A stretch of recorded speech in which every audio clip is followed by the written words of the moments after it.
Howdys and salutations, y'all! Sorry about the wait. Had to fix a little technical issue. Been restructuring my computer files just a wee bit, and I accidentally misplaced my stinger transition. But as you can see, got it working again. I really ought to make make some new versions of that or some new pause screen. Even just like a talking screen would be wise. But what it's got looks nice enough, and it's not really where I need to put my energy right now because we're reaching the end of Swordtember, and well, it wouldn't be a good idea for me to try to finish the 16 remaining drawings that I haven't done yet, but I'm not going to deny that it's still tempting despite that. However, I've got other stuff I need to do, and I have a job, and all that's left are weekdays, so this might bleed into the future. Or we might just not finish them. Frankly, I wasn't expecting to make it through more than like a week and a half, so I'm pretty happy that we're doing this. And I've certainly learned a lot. I mean, these 30-minute ones, my word. They're I guess it's not exactly the 80-20 rule, where, the 80-20 rule is the idea that for 80% of the things you need to do, you really only need to learn the 20% that's basics. For most complex programs, that's looking at stuff like Blender or for technical jobs. But it's also true for this, like in the time, I can get 80% of the important stuff done in a fraction, literally like 20% of the time I was spending on the originals. And they're not as polished. I can't do quite as much fun stuff with them, but I don't know, they're turning out pretty darn good, and I'm getting a heck of a lot more practice. So, like, I don't know, given my main goal with this was quote unquote character design practice, I'd say this might be the better way to go. And I'm getting a little faster with the tools. Hopefully, anyone following along, that was a sentence, almost, anyone following along at home might be able to be experiencing similar practice, but again, really this is the sort of thing we spent the first month or so streaming really learning the tools, and then we've done a series of fun little challenges and different things that are practice. And so this one, with more of a, not a full-on speed challenge, but the time limit is forcing me to refine that practice so I don't have time to go and triple check notes and do all that jazz. I've got to really get this stuff into muscle memory. It's not a perfect technique. There's absolutely more efficient ways to learn, and, depending on your goal, you may want to focus more on the precision details rather than blasting out as many of these as you can, but I think that it's been beneficial. That said, I am sort of looking forward to the end of the month. Next time I do an art challenge, I'm not going to try to do all of them. I'll set bounds at the start, so I've got a little more of an achievable goal, mayhaps.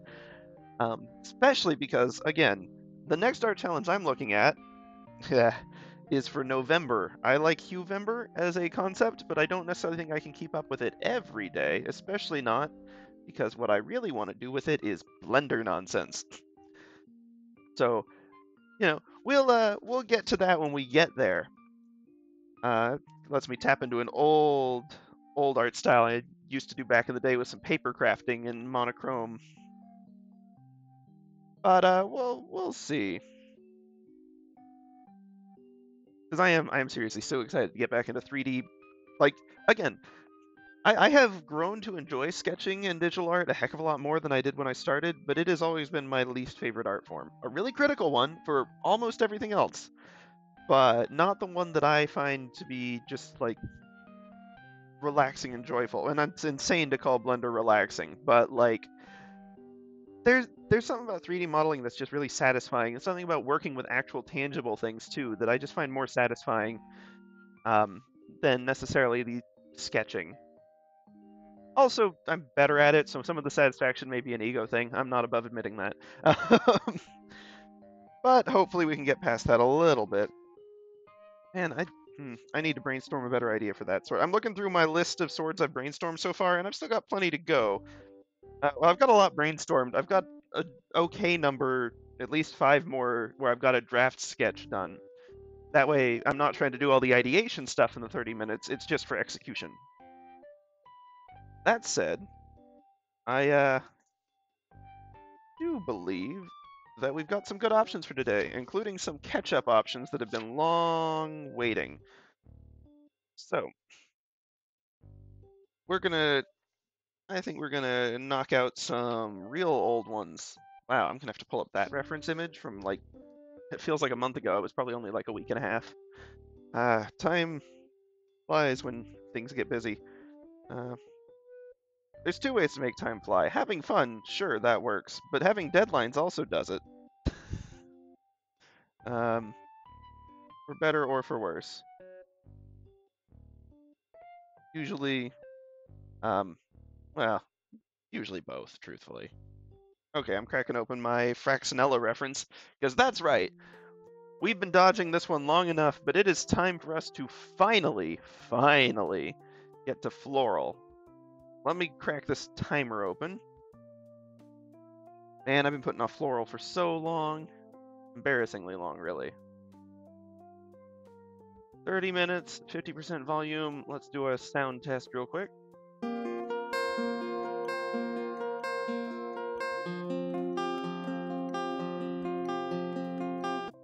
Well, that was certainly a charming sound. Also deafening. Really loud. So it's probably about what we need, truthfully. Let me pop the online timer view back in here. Yes, I realize the old window closed. I closed it several days ago, but we've got a new window. Now, who'd have thunk? Of course, the new window is not quite lined up like the old one. Doop-a-doop-a-doop-a-doop.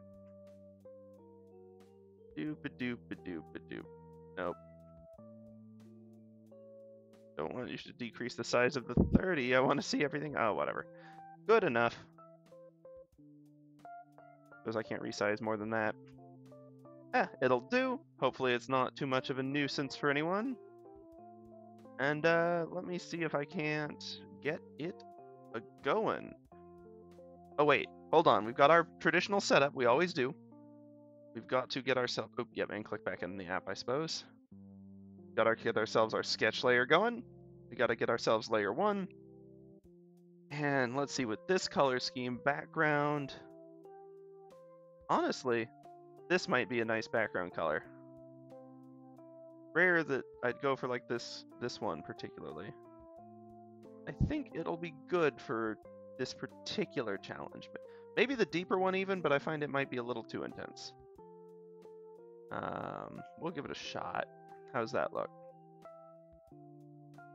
You know, it might be just what we need, but also I've just had an idea, and I hope I remember it for the next 30 minutes, because it's definitely not an idea to do at the start on a time challenge, but it'd be kind of fun on the end, even though this is literally the last sword I should be doing it on. There we go. But let's go back to this one. Get ourselves a pencil. I'm just going to call this the... There we go. Oh, right, I adjusted my double tap settings for something else, so it's going to be a little finickier.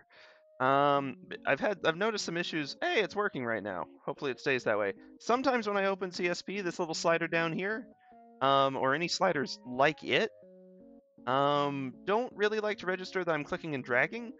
until I've dragged my mouse like a full centimeter on the screen, and then it jumps to that. So it makes it real choppy and real unpleasant to have to deal with. I'm hoping that that is not the case today. So far, so good. I'm appreciating that, but it does mean that the thing I tried to do to fix it is going to be more of a pain than a solution. Ah, well, what you gonna do? So, what I'm going to do is, well, this apparently. Let's get this timer started before I ramble to myself anymore. How about that? Boom, we're live. 30 minutes to go. Let's do this. I believe I was counting, and I should have maybe, what, 16 more days to go on these?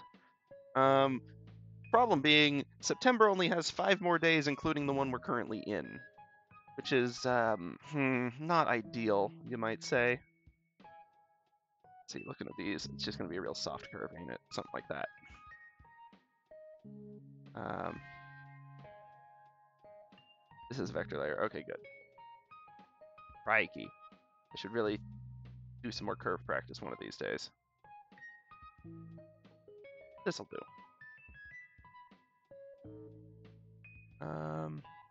But yes, what was I saying? Something about, wow, how did I blank on that quickly? I should mention I am so behind on sleep right now, it's embarrassing. I know I was going to fix that, and then whoops, hello, I forgot to save, and all my stuff moved. This one, and then this one. Wait, no, not there. This just goes on my normal stuff. It'll do. Wide, no, here, there. No, I don't, oh, why does it do that? Microsoft's file saving structure is so bizarre. Swordtember. That's not the right name, and it's still not the right place. I just want the drawings. Save it there. Cool, okay. We lost like 20 seconds to that. That was a silly use of time. Oh well. Let's see, I haven't really got the pink for proper Fraxinella, so we're gonna have to make do with our pale tones here. It'll be interesting. We'll have some fun contrasts with it nonetheless. As Fraxinella leaves, let me check my own notes for how I wanted to represent these. We've got the leafy green section at the bottom. And for context, the only reason I even am picking this one is because of a nifty little write-up known as the Herbalist's Primer. Phenomenal little book. I'm excited to get the hard copy soon. I've got soft copy in the sense that it's a PDF. But that's not really the same. I should use the vector eraser if I'm going to erase vector lines, don't y'all think? Makes sense. It's in the name. But it's just a cute little thing. Really, really neat resource. And because basically what it is, it's meant for Dungeons and Dragons, because of course it is. And it basically goes, and it has actual properties of plants like you'd see in a modern scientific guide, but it also has all the old, like, mythological properties. I don't know how much of them are newly devised for the book and how many of them are more traditional. But one way or the other, they're just really fun. Messing with old medieval lore is my jam. I'd love to do some stuff with the humors and all that one of these days, because they're a wild bunch. Okay, the leaves on this don't look like this. Now that I'm at the right angle, let's try to do a decent facsimile of leaves, and then acknowledge that we have 30 minutes and we probably don't have time to do a decent facsimile of leaves. But we can try. Main issue being, I kind of need a curved bottom. Breath of the Wild music, that always takes me back. Excited to hear the new ones. Well, I'm not sure it's coming out soon, but it's coming out at least. Probably.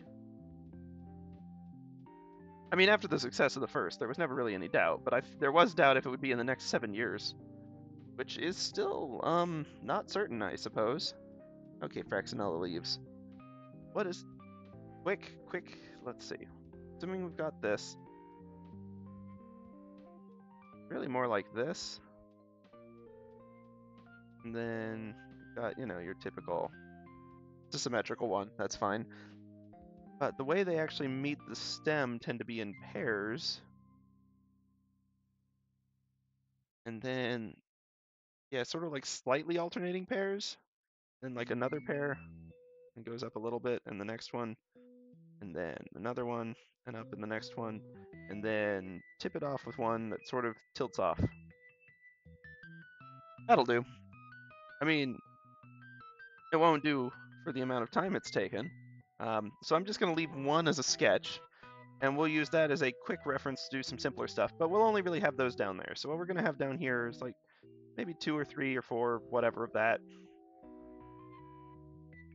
Oops, I'm on that. Whoops. There we go.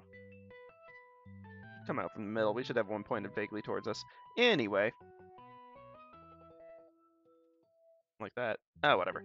Not the important part of this. The important part is that somewhere along the way, this turn, have I got a better color for this piece? Not really. And I should have picked a more pink heavy palette for this. Oh well.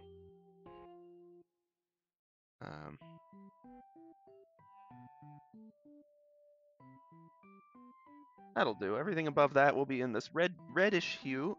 And then we get to the actual petals, which are structured very much differently from the leaves. Let's see what we're looking at here. Down lower, we tend to have like a small offshoot. We end up with petal. On a shadow for it, maybe. So you got petal.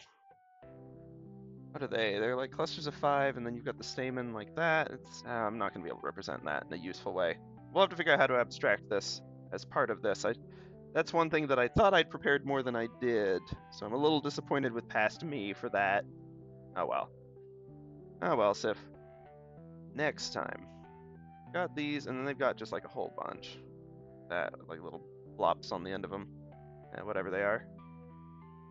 Been too long since I took biology. I don't remember the exact names for most stuff. Let's see, we've got this, and then these kind of... So we've got two types of things. We've got kind of like the closed buds for the flowers that haven't blossomed yet, which are mostly closer to the top. And then... Oh, well, that's really it. It's just those, and then the petals. And then these increase in frequency as you go up, and decrease in size, because... I don't know, I guess as it grows up, they blossom below. I'm not actually sure the order of operations for that. It's intriguing. But anyway, so we've got that. And then the other thing I want, just throwing this on another raster layer for sketches. Vector layer for sketches, please. Because according to the Herbalist Primer, one of the things that Fraxinella is associated with is flame.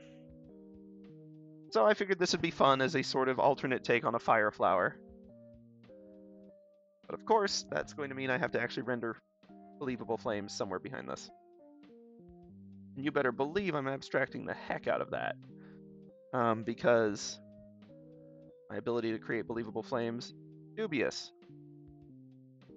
But my ability to create vaguely interesting abstract flames, not as bad. Although it is bad when my color palette is limited. Like, I really did not choose a good color palette for this. Oh well. It's a good color palette for so many other things. You can't blame me. Let's see, we'll make this one taper a little less so that the angle of the flame is more associated with the actual angle of the stem here. And we'll just sort of do some doubles. Apply, there's some other stuff going on there. Apply like a little bit like, you know, we've got some interesting fire stuff going on. We'll have layers. We'll try to have it alternate between orange and yellow layers, and we'll see how much that works. Especially with my flats favored system. I guess I could use, if I make the fire the dominant piece, then the petals and stuff won't be as visible. And the petals are going to be rough. So on the one hand, that would be smart. On the other hand, I want it to be visibly Fraxinella, so I'm still not going to do it. So, we've got our sketch layers. I'm going to just minimize both of them. And we're going to do our actual inks now. For better or for worse? Probably for worse. 20 minutes, didn't warm up for this one, like, at all. We're just going to do it. Oh, mistakes are being made here today, live. So, step 1. Let's, looking at my reference. Honestly, yeah, let's use the hyper dark for this piece. Just go all in on this being dark. Guess this one was a little easier at the angle, really. Is this going to be the drawing where I finally learn to actually rotate the canvas in helpful ways instead of just accidentally clicking the button? Probably not.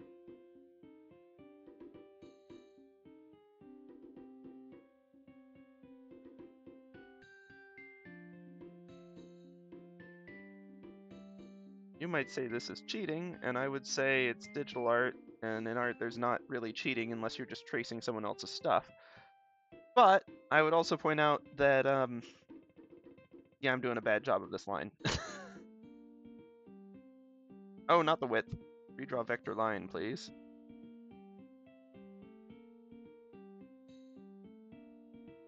Then I can smooth that later. That's fine. Not cheating. That one's actually just a really handy tool.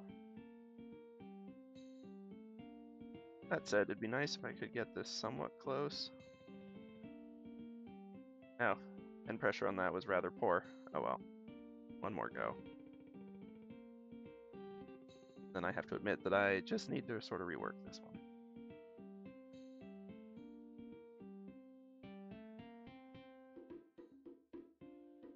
I don't know why I'm so caught up in matching that lower layer. It's not really anything super particular special. I just sort of was basing other stuff around it. So let's get our... Oops. Come on, come back here. Let us work on our petal solution here.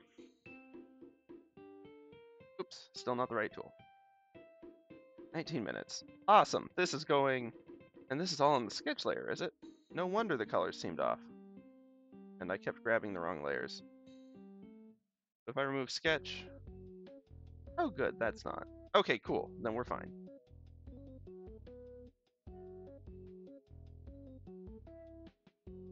That'll do, actually.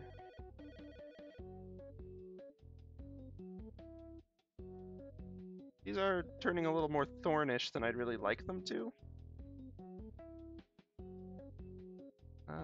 If I really want this to be believable, then I need to make sure I'm not making everything super duper crazy symmetrical.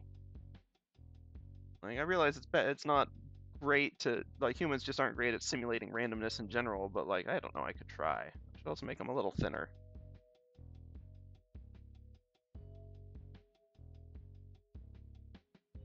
Especially this one.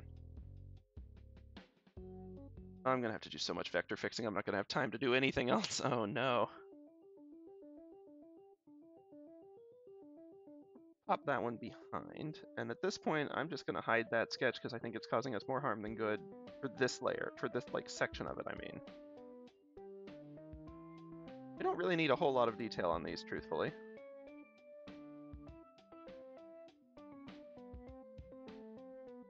Other than they ought to just be roughly believably sized and shaped.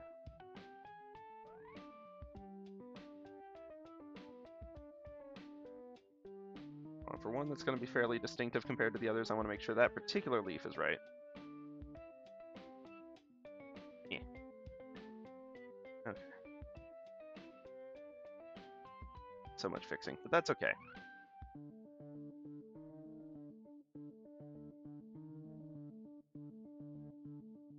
There we go.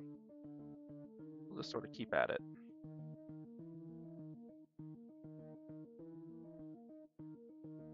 That's actually not a bad look for the petals, I'll have to remember that, but it's not really great for the leaves. They tended, at least in the reference I've got, the leaves are a little perkier.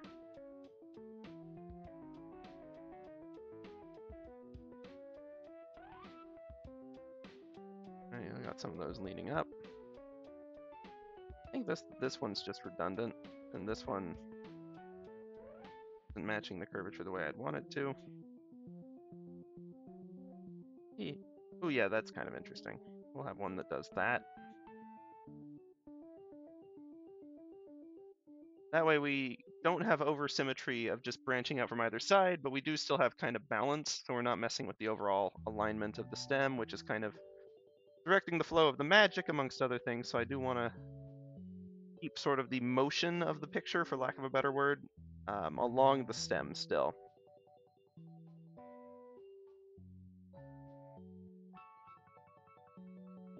There we go. That'll do for those. We'll have some fixing, obviously. It's never good when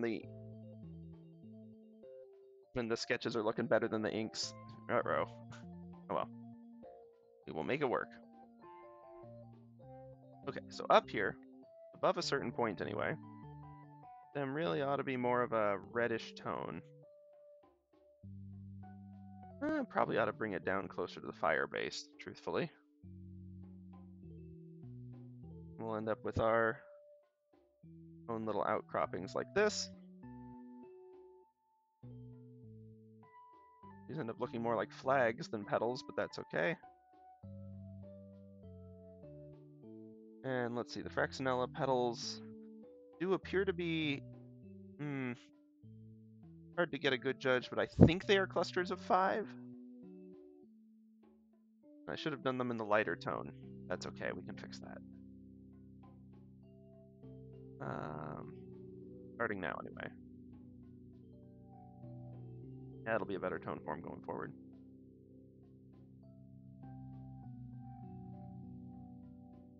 Let's see. This, we'll have a real wild one coming up like this.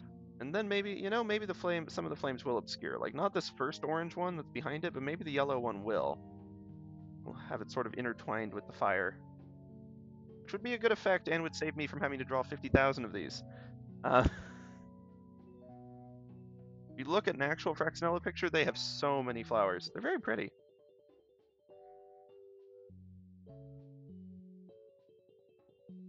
Let's see, the other thing I noticed that in a lot of these examples, the petals aren't super symmetrical.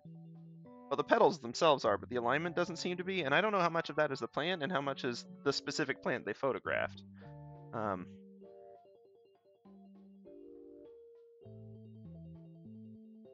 Oh, that's got nice contrast with the red, though. I'll have to remember that. Maybe we'll have some simple color abstractions on this. We won't quite get the nice pinks of proper Fraxinella.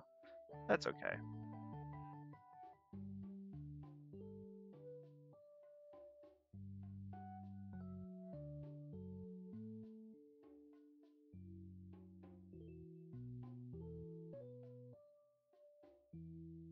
Sort of imply that this one's wilted maybe a tad, just a tad bit more.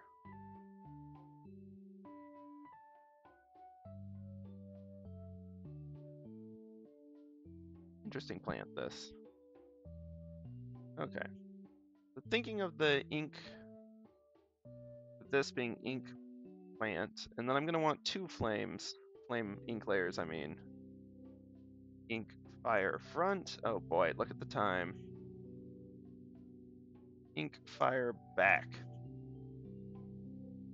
Okay, so for ink fire back, first off, I want to get this orange flame looking a little bit more, well, not bad, but it could be better is my point.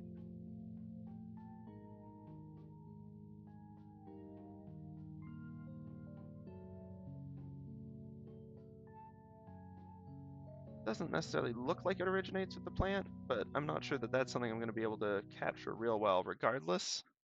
Not in 30 minutes anyway. I could take a lot of time planning the composition to make sure that that's aligned better, but like making sure that this starts super at the base, but as it is, I think we're just going to have to do with this. And let's get the layers right here, shall we? Fire front.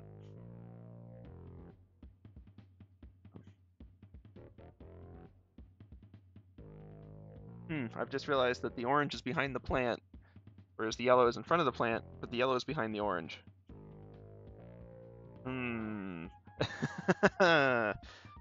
That's interesting. Let's see what that does, actually. You know what? I'm just going to leave it.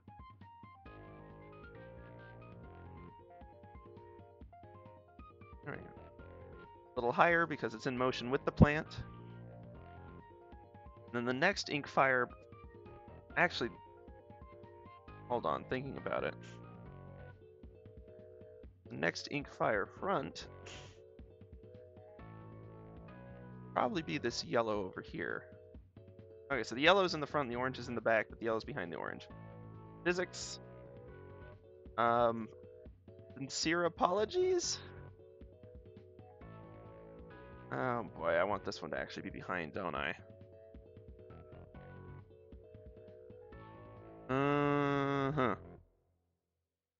New plan. Ink fire 1. Fire 2. Ink Fire 3, also yellow. And there we go. Ink Fire 4, orange.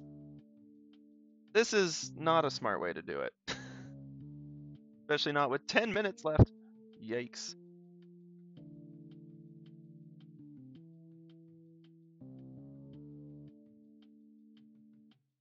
Because I want this one to be properly behind everything, really. Okay. Then in Inkfire 2, I want to get rid of these stray lines. Do that. Let me hide this one so I can make sure I'm clearing out the correct lines. Oh boy, this was an ambitious one to start with. There's a reason I was putting this one off, for the record. And it's not because I disliked the idea, because I really liked the idea.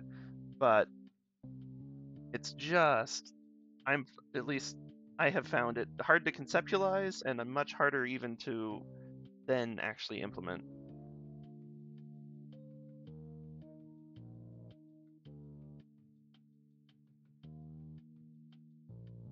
Okay, let's see. We'll just keep on keeping on with this then.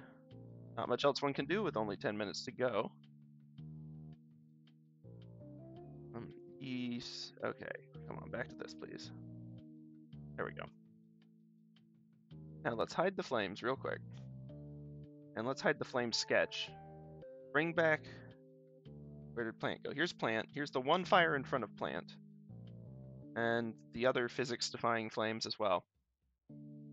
Well, it's intriguing nonetheless.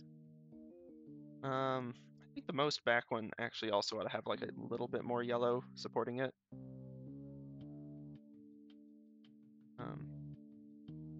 You want to keep with the twists though.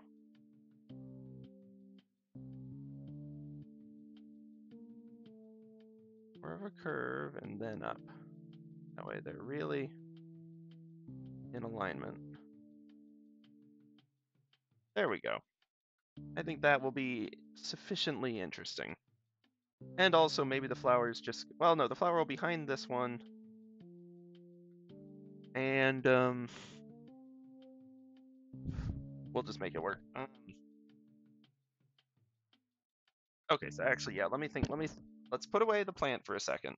And let me do a little bit of real quick line cleanup, mainly connecting and simplifying. I don't know why I thought that needed to be connected. We're just going to do it one fire piece at a time. Ah, no wonder that wasn't working. This one. There we go. Thought that was doing notably less than it usually does. Let's just make this real big. Sometimes it helps with these rounded ones. Yeah, there we go. Not with that one, mind, but am I fidgeting with specific vector points? We don't have time for that nonsense. Okay.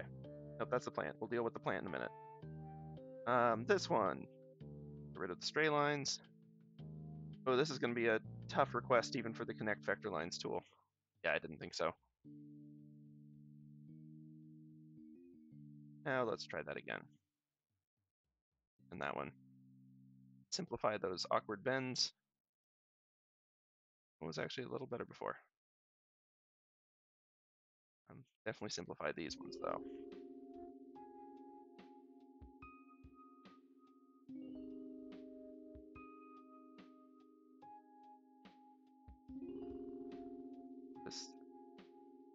That'll do. Points where you connect them leave the two like non-movable endpoints, and they seem to just always make the line a little more angular than it ought to be. That's fine though. Connect vector lines up here maybe. Might work as nope. I don't know why I thought that would go well. For that.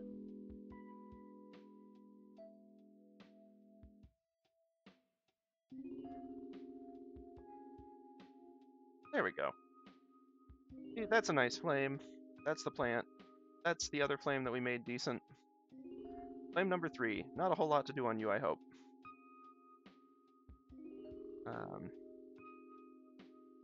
And just simplifying this one a little bit. Oh, cool. We can just nope. That works. I don't know what that shouldn't have worked, but it worked. Okay, and then this one. Cool.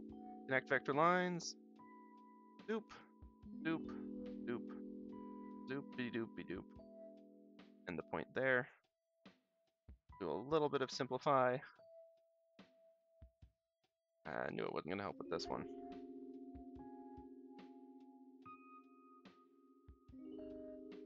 I do also want to move this down just a hair, so that it's still clearly on the canvas.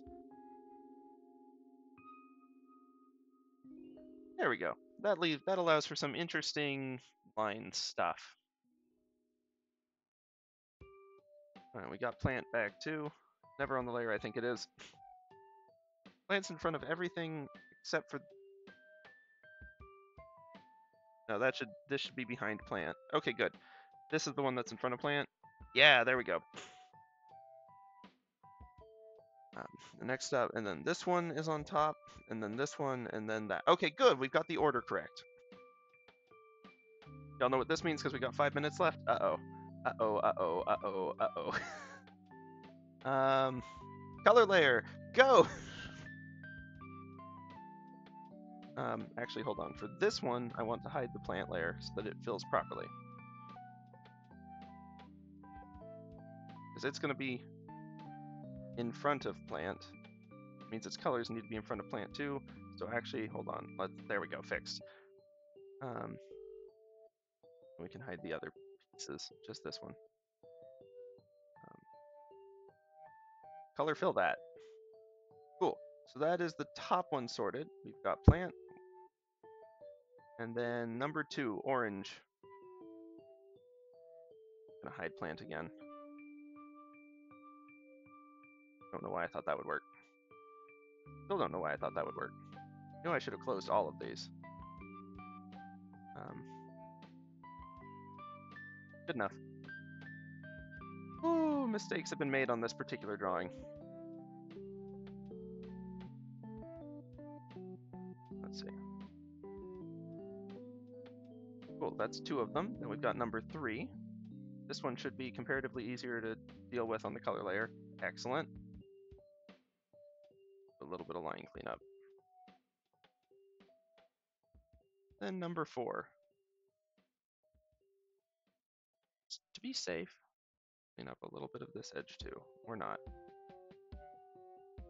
If I'm on the wrong layer, I can't. Okay, cool. Also need to remove that. And you know what? We'll just go ahead and do our fills, and then we'll fix from there. So there's a fill. There's a fill. Some awkward contrast. That's okay. Almost makes me think that this one should have been orange. This one ought to be yellow. Nope, that's much worse. Point is, that is plausibly fire in a simplified-ish state. So now I can maybe even get rid of all the lines. It makes it grainier when I do that. Oh well. Anyway, we bring the plant back, and it lives amidst the flame. And let me go back to plant layer and actually remove just this section here and these sections there. There we go. Now it's properly amidst the flame. Save. 2 minutes, 8 seconds left. Okay. Nail biter this one. Right, okay. Accidentally create this without. Okay, cool. Good enough. Let me rename it. There we go. Thank you. Color plant. I may want to come back and do some touch-ups on this one later, but that's okay. This one? Yes. Let's see.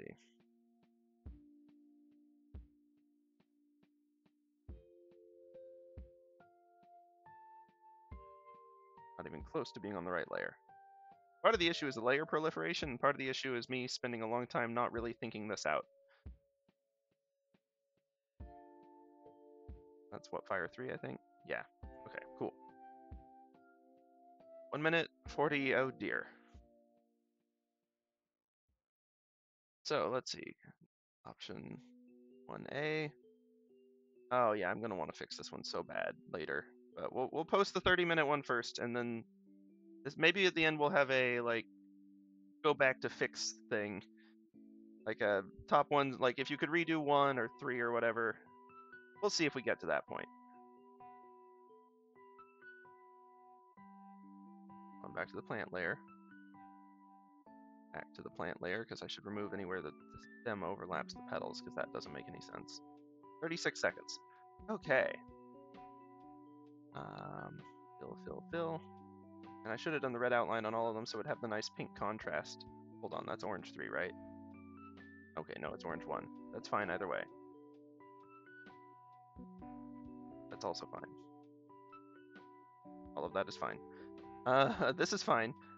And it's fitting that the flame flower is the one where that's happening, isn't it? 9 seconds? Hold on, let me get one more.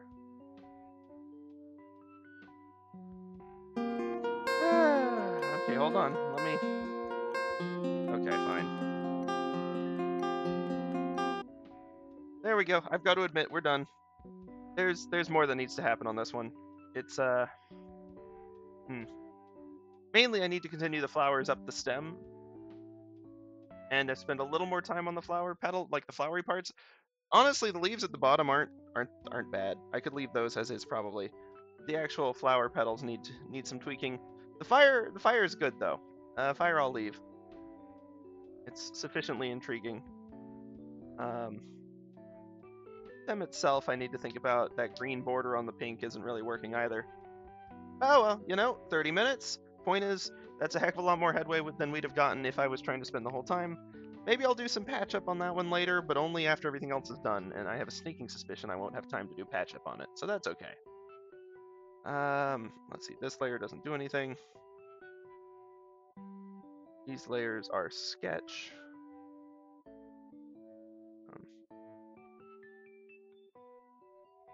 Okay, and then all of these are... What was the prompt for this one? Floral, I believe. Floral. I got too attached to this idea. There were other ones that would have probably been a better design, but I just got hung up on this one. It was like, I want to do it. So I'll have to give it the time it deserves.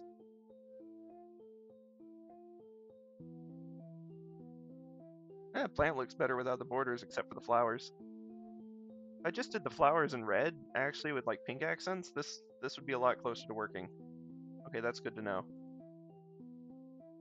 And none of those borders are making that much of a difference at this point, other than just for smoothness. So that's okay. Oh, right. The other thing I need to do, I forgot about this. Let me make the proper like internal background color. Oops. Oh. And that wasn't even close to how you spell background for like most of it.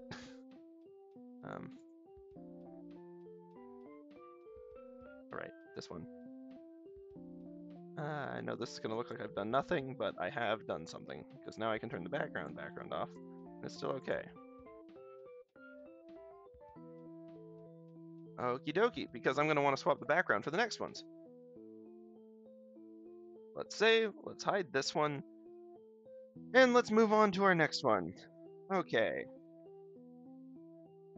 Couple ideas here. When do we want to go to next? That might be comparatively simple. This one work in this palette?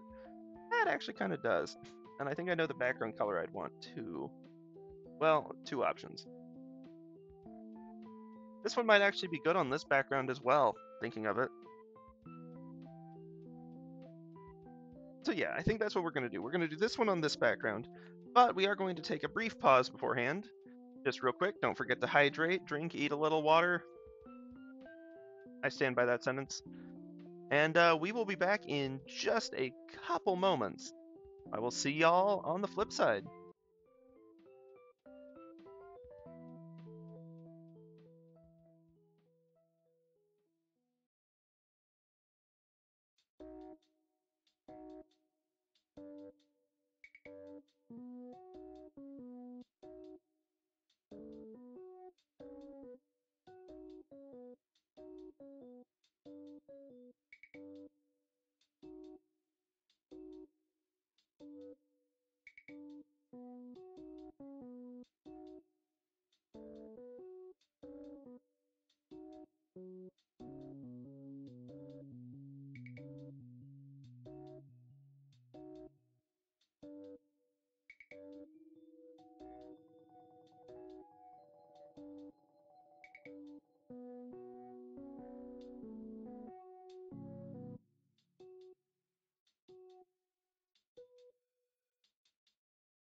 Howdys and salutations, y'all. We are right back here, about to start the next one.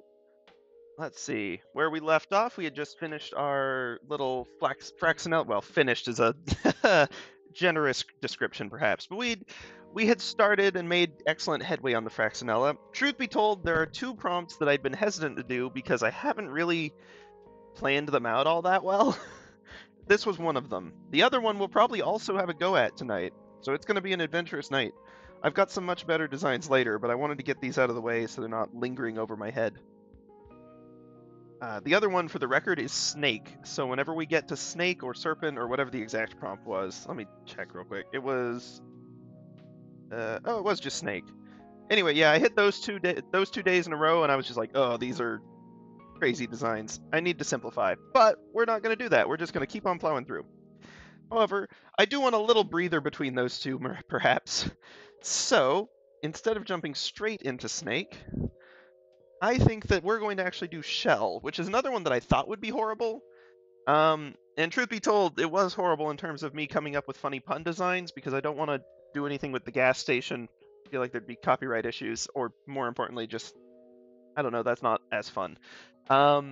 So I may just do a traditional little shell-like thing. Yeah, I'm not going to twist the prompt anything crazy with it.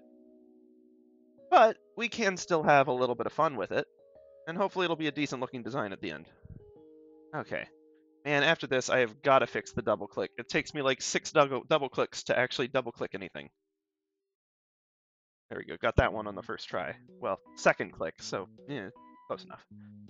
Anyway, here's our actual starting thing, now that I remember it. Man, having to miss Thursday last week means it feels like it's been so long. A whole 6 days since I streamed.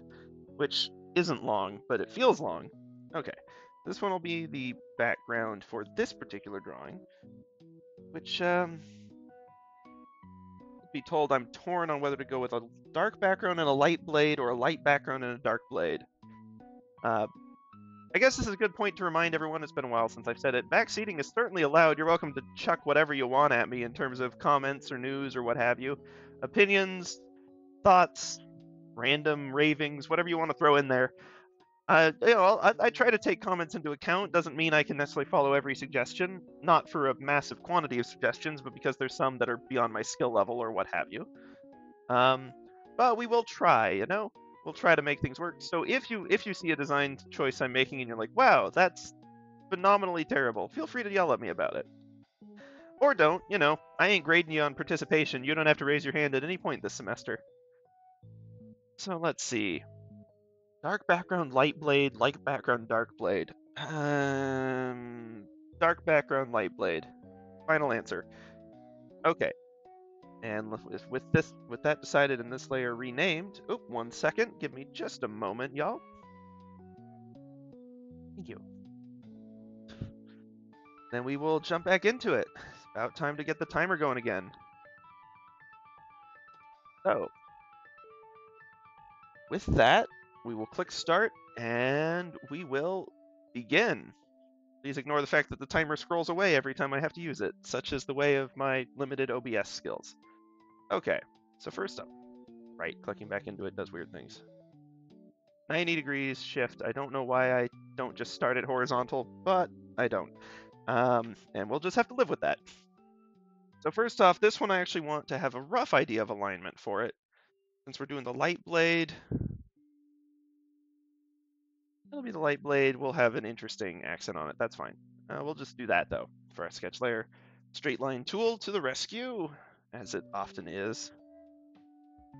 No symmetry tool on this one, though, so we're just going to have to wing it. Not that the symmetry tool doesn't exist, it's just not actually going to be that helpful for this blade.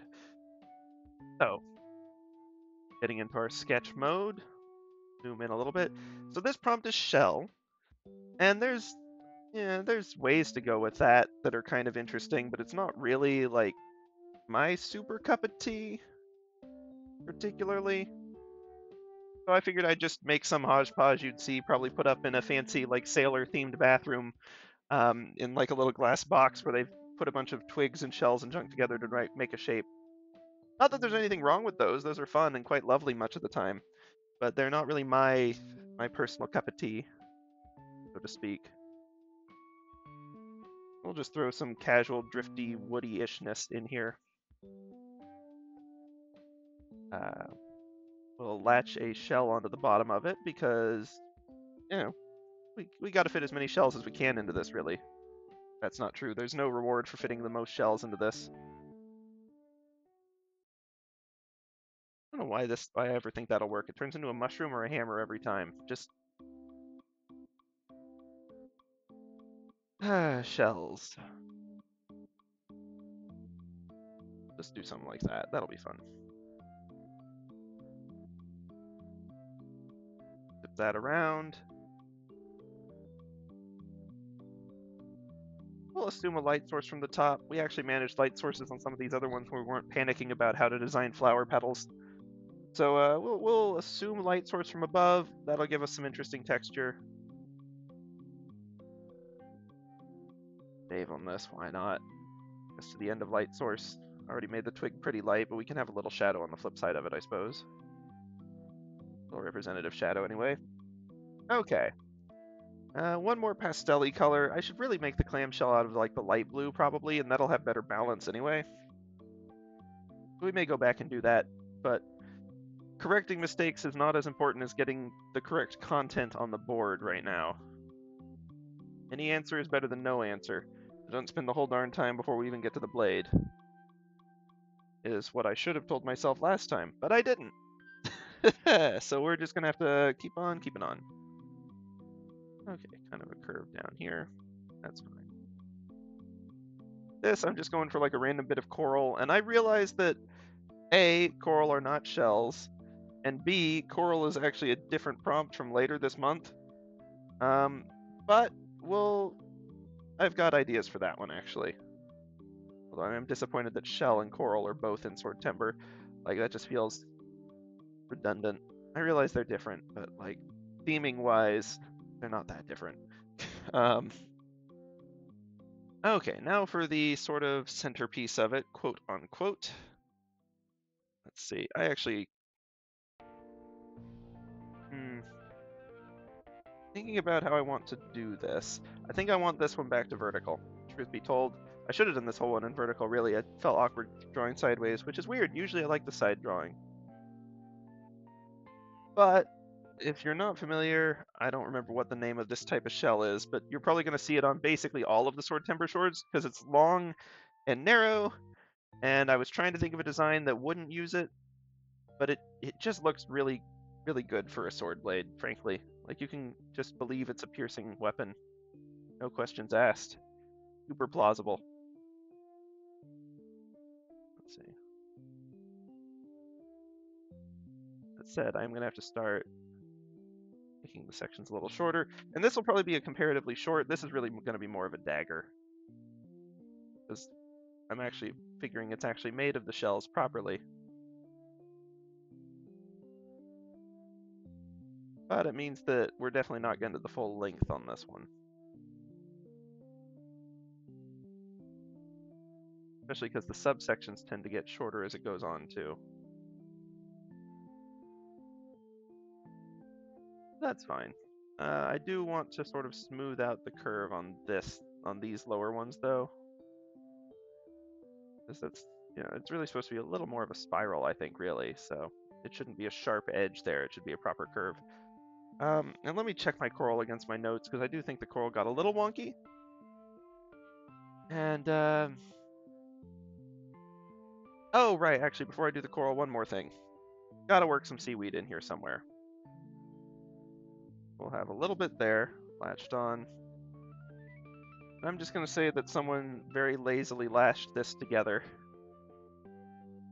Perhaps they didn't have time to do a grand job of it. We'll have a little bit of seaweed just stringing the whole mess together. Probably ought to go for a darker color so it's not too distracting from the actual other relatively nice merging colors there.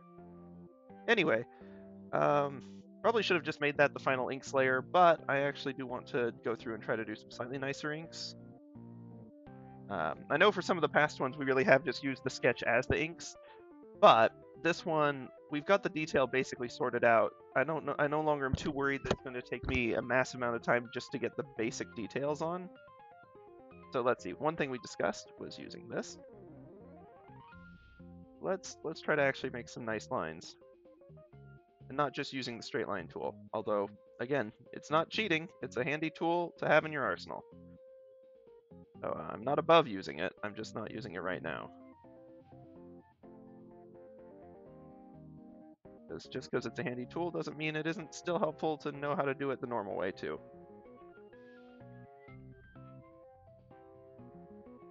It's sufficiently clamshell-like. Not an exact facsimile, but I wouldn't want it to be. Okay.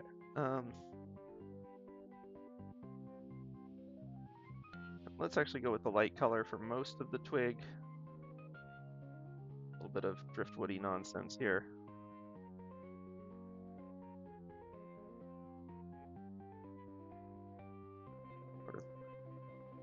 I think I'm going to want to use the darker color for this side. Although knowing me, I'm going to end up deleting the lines by the end of this, so it won't matter. But, you know, maybe we'll keep the lines. You never know. There's a first time for everything. That wouldn't be the first time, but... yeah, that's good enough for that. I am going to use a darker tone for the seaweed on this one.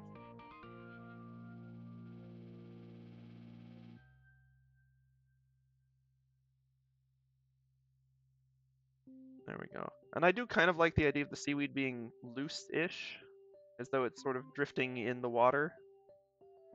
Because really, why would you be using this weapon anywhere that wasn't in the middle of the ocean? Truthfully. Like, this is something you improvised because the only thing you had on hand was, like, a coral reef. Which, for the record, please don't improvise weapons using coral reefs. We're running out of them as is. Okay. I'm gonna sort of want some of the little, like... always like little dot clusters on these. Maybe a little more spread out. It'll work. Okay, so looking at the way we've done this, I'd really rather have that be something more like that. We can get this one going in here. Actually, pretty happy with this line. So I do want it to actually continue here. Whoop, nope, not the Mega Select. Wrong button, my bad. Getting better at these keys, but I'm still far from perfect at them. We'll have it look like there's sort of some interesting growths and merging and whatnot going on there. And I kind of want this to go like this.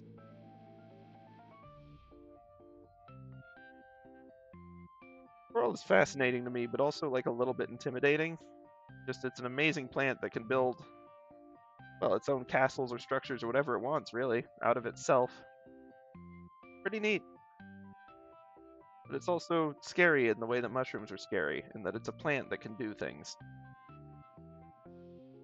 And like that, maybe this is just me, maybe no one else finds this that bizarre, but like to me, I'm just like, whoa! Spooky plant.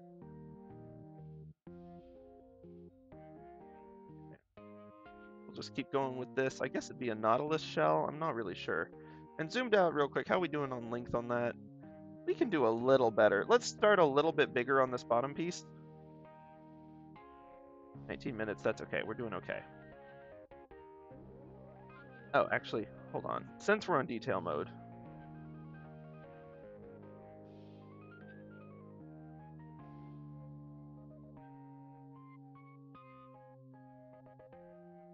just get a little bit of that in there. Since I think I've decided I kind of do want to keep the lines on this one.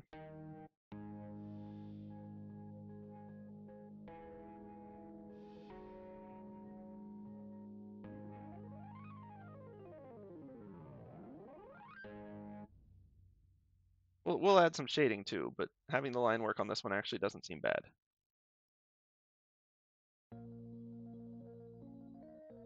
Hey, Spamton song. Good song. Heard there was that Spamton charity fundraiser drive that they did that was... they got Wayne Radio TV on there, so it was never going to be anything short of utterly insane. But apparently it lived up to expectations and raised a fair bit of money. So good for them on that. That's always cool. If you don't know Wayne Radio TV, the best introduction is probably his famous, infamous, mind-bendingly bizarre, whatever you want to call it, but the Refrigerator series, where he hooked up Twitch chat to not just play videos on his stream.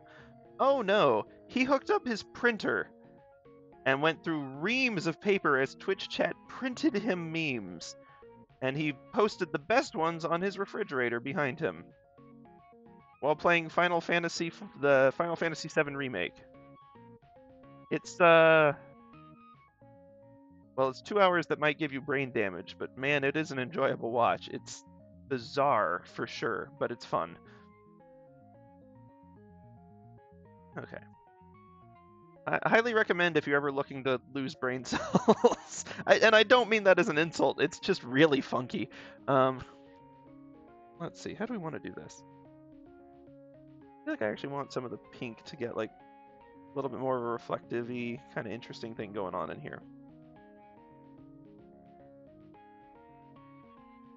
Give it kind of a vaguely iridescent feel in the way that some shells have. It's not like full-on iridescent. That's the wrong blue. Let's see.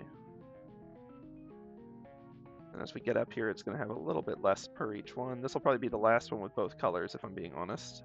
We'll give like just little flare, little flare, little flare. This, of course, ought to be dark the whole way. And for the stick, I'm going to want to give like a little bit of form. Nothing crazy. Not trying to do anything wild here. We've got half our time left. Perfect. Let's get to the actual inks then. This still feels like I've made the shell way smaller than I did in my original design. But that's honestly, well, it is okay, but I'd have to worry about line weight. This is a risky thing and I may not commit to it. But we're gonna try it. We're gonna just select the whole darn thing. We're gonna grab it and make it really big.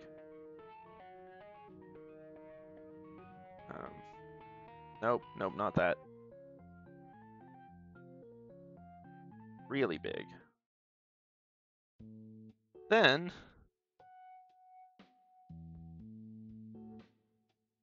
I'm also going to try narrowing it a little bit, because maybe that was too big, truthfully.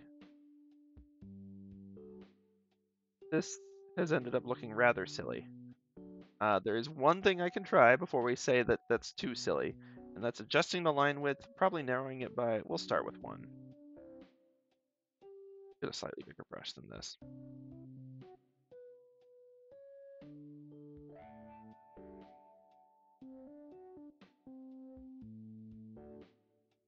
Even 1 more. There we go, now it looks at least like the right line width, except for this bit down here. Do a little more precision for this bit. Oops. There we go, that's good enough. Well, that has resulted in some interesting tapers, and it looks a little better balanced, although I'm going to have to do a tiny bit of cleanup. But that's okay. A tiny bit of cleanup is okay. And it's still... Whoops. Whoa, no. No, I don't. Wow, how many wrong buttons can I hit in 3 seconds? Let's see if we can hit a new record.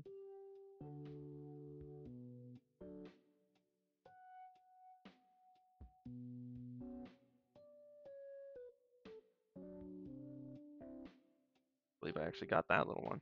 And then we can just click and select and delete that. That's fine. Having a little grass nestled in there is okay. That, though, I'm... No! And the vector lines are fun, because you can just pick them up and drag them around like that. And that is handy so much more often than I ever expected it would be. Okay, 14 minutes left. Let's actually do the colors now instead of futzing around with this. As usual, let's do the colors on 50% for now, and then we'll see if we want to commit them all the way or not. Okay, this is going to be our fill tone for all of these. I want a lot less close gap on this. A little bit still, but a lot less than I was doing. I'll probably want the darker tone for this bit.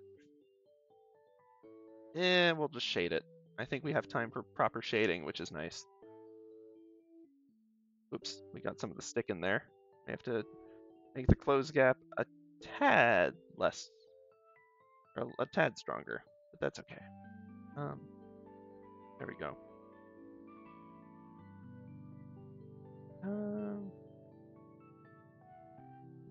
There we go. We got this for the shell at the bottom. We'll do our middle green tone for this sort of seaweed we've got going on in here. Not that it matters a ton, but I'll try to get some pink in there. Good. And in this niche. Okay.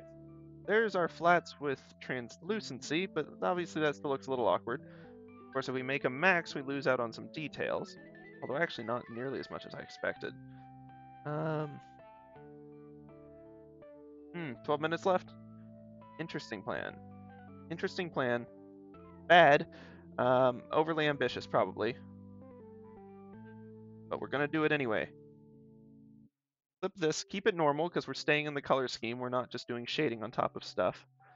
I am going to drop the color opacity a little bit so that I can see. And then we're just going to have some fun with our selectees and do a little bit of shading. This selection tool is so nice. Because it means that I can leave a little bit of light reflection in there, but still add some shadow. Do this on the shade layer though, not the main layer. That's fine. Likewise, I can get our red in here. Might lose some of our little speckle details, but that's okay. Just mean the light source is where it is. I don't want a smaller one, so I can do some wibbly wobblies.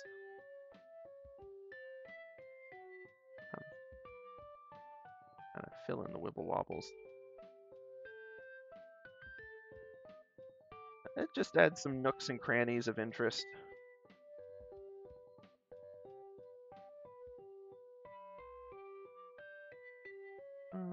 Especially up in here.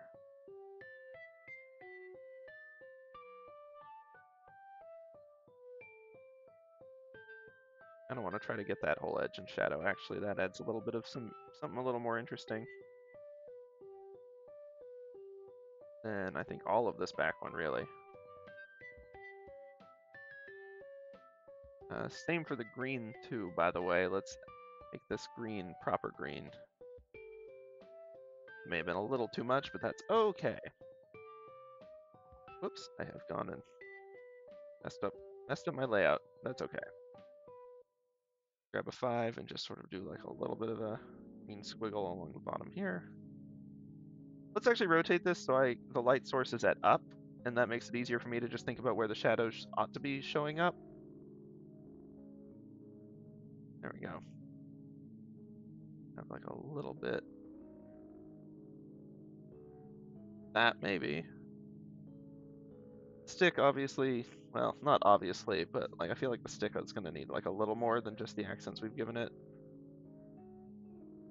And also like in here.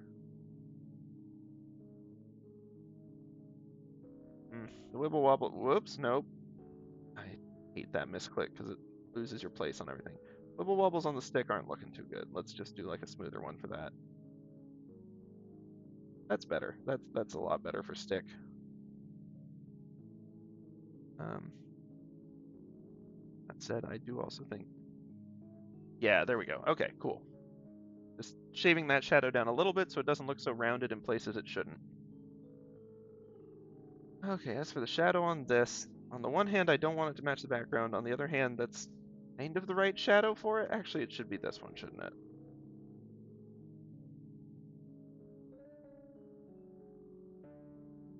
A little more vibrant.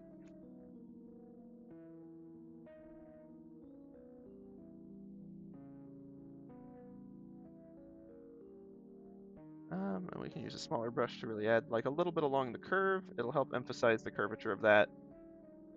Not so much on the top one, of course, because it's closer to the light. Gotta stop saying of course. I'm saying it as though I didn't just think of the thing I'm saying like 3 seconds prior. Shh, don't tell anyone. There we go. Like a little bit of a curve to that. Deselect, take our eraser, just do a tiny bit of cleanup.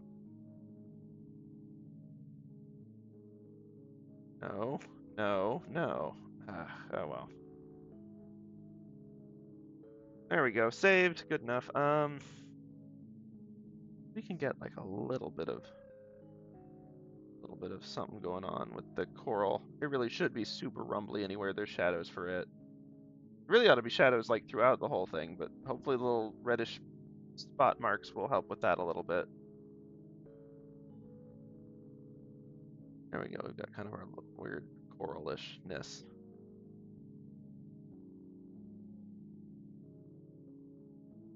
World does still creep me out, but not quite as much now that I've had to look at it and draw it and understand it a little bit more.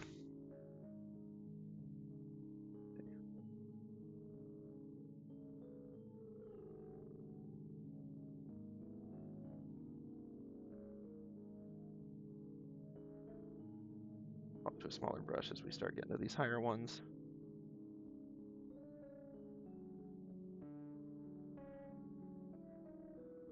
And keep swapping to smaller brushes as we get to these really high up ones. That, but then there's also the fact that this really ought to like trail into this chasm that it spirals around a little more. That's where it gets interesting.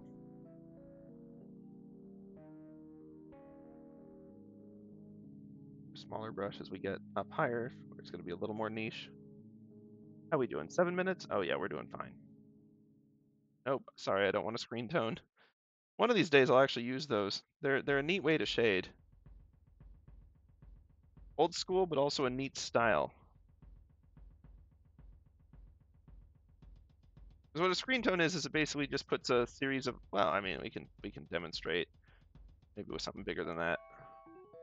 Let's say I select this and I do screen tone, and I can adjust the density and all, and it'll basically do just like pixels to fill it in, which is, you know, newspapers were all dot printing, at least they used to be. I don't know how they work these days.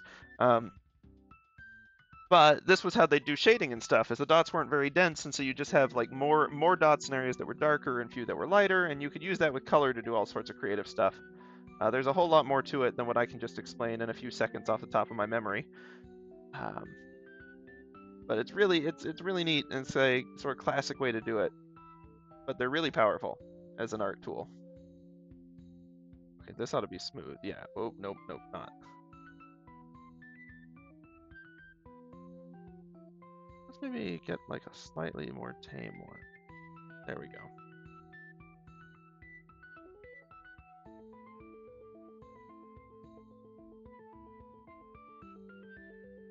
Okay.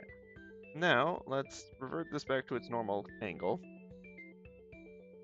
It's not bad, just out of curiosity without the ink. Well, it does look a little plain without some of the detail accents, but it's honestly, shape's recognizable. Pretty happy with that. The coral especially looks actually really good like this. Auto tweak the twig a little bit. And I'm curious if I max the color out, and then, okay. Yeah, honestly, this one kind of looks neat either way. Having this like a little bit shaded helps some stuff pop, but it really doesn't need to. That said, I do want to make sure that the twig actual. Whoa, here we go. Hiding the ink for a second. Let's make sure that the twig's positioning makes sense. Really ought to be visible at least back here. Okay. We got 5 minutes. Yeah, one other thing I suppose I ought to clean up a little bit on the shadow on this. Yeah, the select tool ain't perfect. Oh good. Okay, let's just. Oh, that's on the shade layer. There we go. That's fine. Yeah, I love that the direction this is pointing depends on whether or not I have the inks. Because right now it looks like it's sort of pointing away from us. Now it's sort of pointing towards us. Well, okay, yeah. Still not that much, but now it is. Neat what this one line does for the perspective of it. Crazy how that works. Okay. We've got sketch, color, shade, ink. I'm going to create one sort of optional alt details Not a required layer, but it's basically one. If I hid the inks and I still wanted some of these details to really pop, then I could just draw them on this. And that way they'll still show up.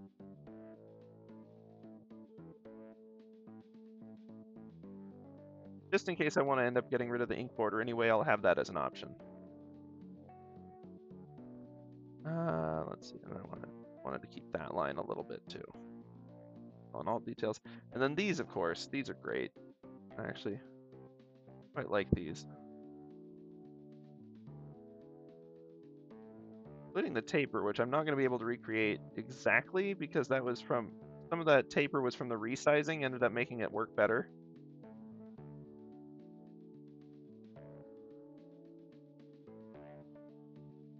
We can get our D-backs in here. Trying to match these best as I can, not gonna fidget too much with the fact that they don't line up exactly.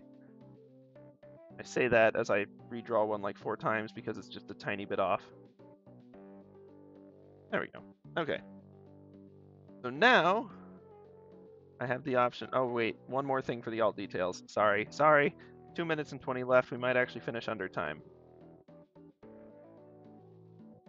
Like I said, this one was definitely a sort of how do I put it? Like a nice break between the more intense ones that I had before and probably after it.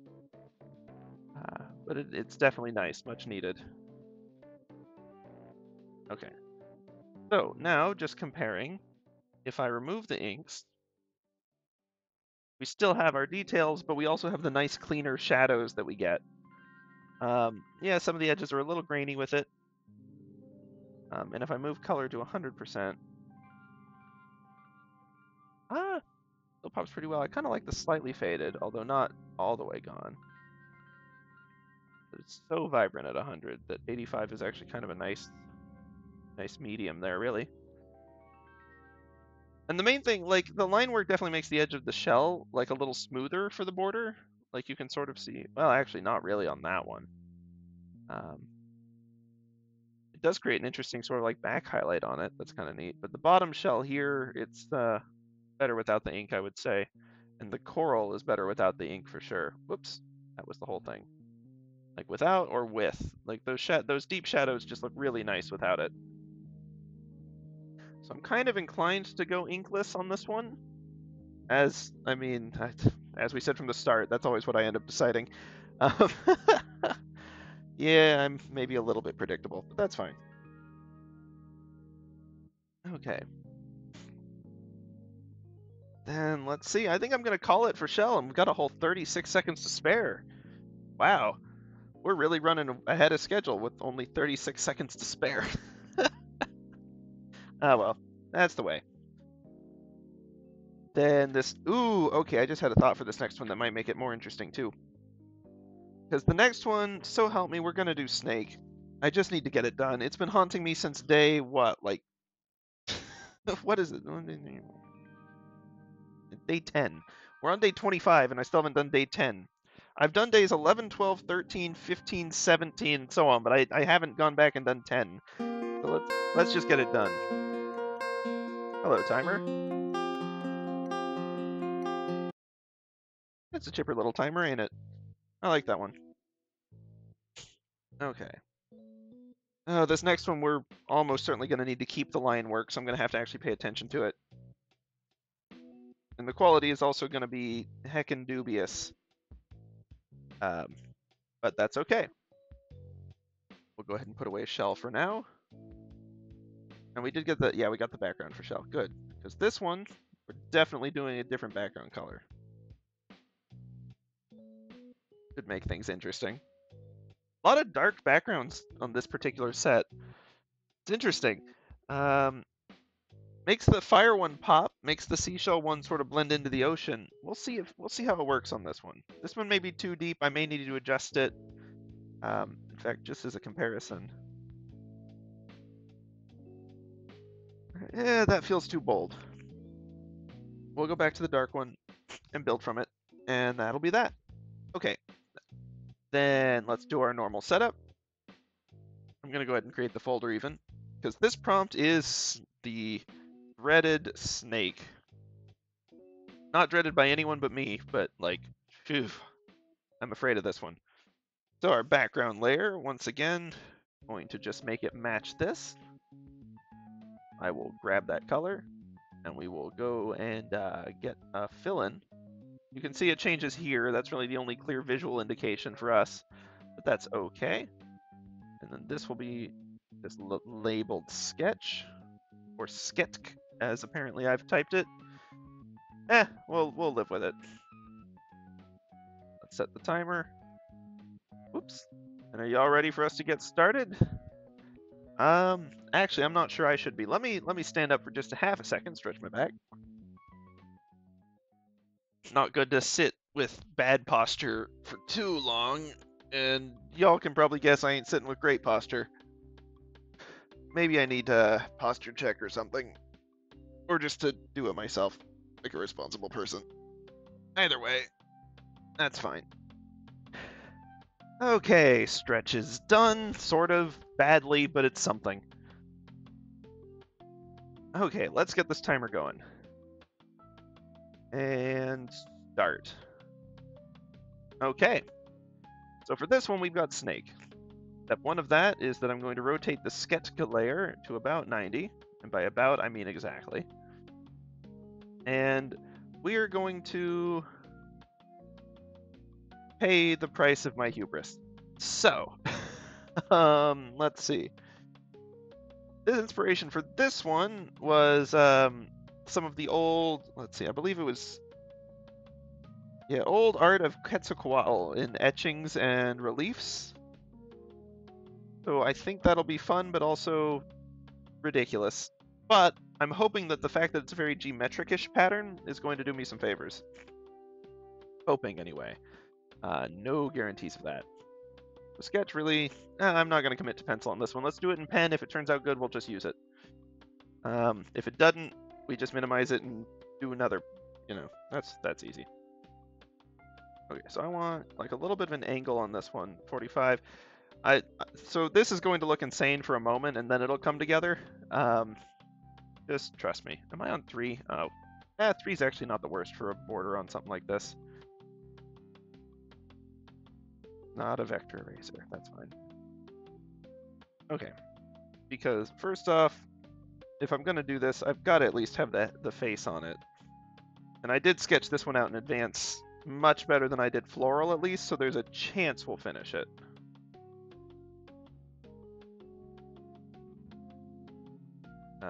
Doesn't mean it's going to be genius, and I'm going to definitely want to do some cleanup work on it. Oh wait, not that far down. Oops, and not losing that one. Okay, cool. Sort of, I did look up some reference images in order to try to make this vaguely representative, but I'm not going to pretend it's a one-to-one. So, like, I'm not trying to say that this is what the art actually looks like at historical sites. In fact, I would go so far as to say it's definitely not.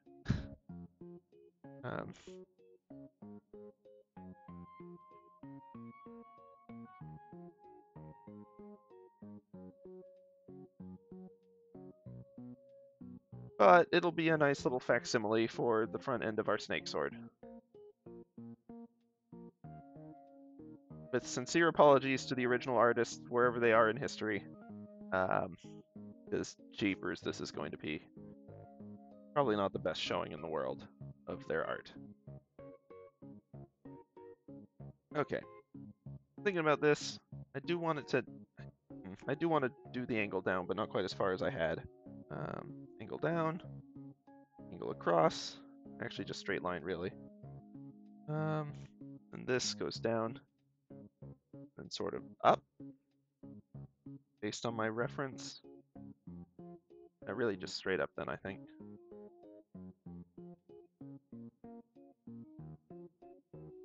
And straight across with it as well. Knowing that this is no longer the center line of the sword at all, I'm going to go ahead and toss it. Same for that. It's a bad reference now. So then, let's see how we want these patterns to go. I'm going to want periodic interruptions, basically. We get a sort of zigzag, which I'd like to be square-ish. Doesn't have to be exact. Up until... Let's see. Actually want a decent length blade on this one because we've done a bunch of short dagger-like swords lately. And I'd kind of rather... something... Oh, really? It won't snap line now? Okay, that's fine. We can make it close enough. But yeah, I'd want one that's kind of more sword length, really. Also, if it's long enough, then I don't have to make this face super big, and it won't be as obvious that it's terrible. But that's okay. There's one other thing. Well, we've got the line tool, and... Why is the timer not going? Oh, no. Come back, timer. Okay, real timer. Good, good, good. I've minimized it, and apparently it was still going. It just wasn't showing on stream. Excellent. Also, yikes. We need to get going. So, ellipse tool. Trying to sort of center-ish that. Have some fun with it, maybe.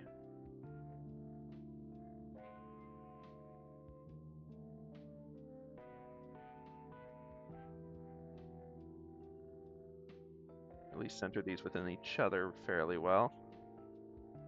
They're a little far down.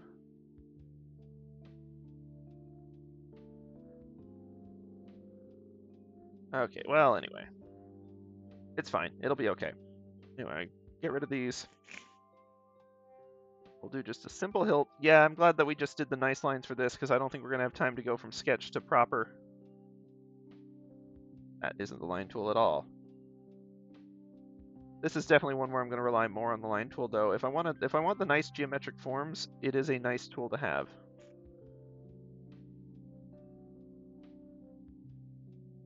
Just kind of full stop. And I can tell from my Minecraft days that the center of the circle is like right here, not right up there, so this is a little off, but it's fine.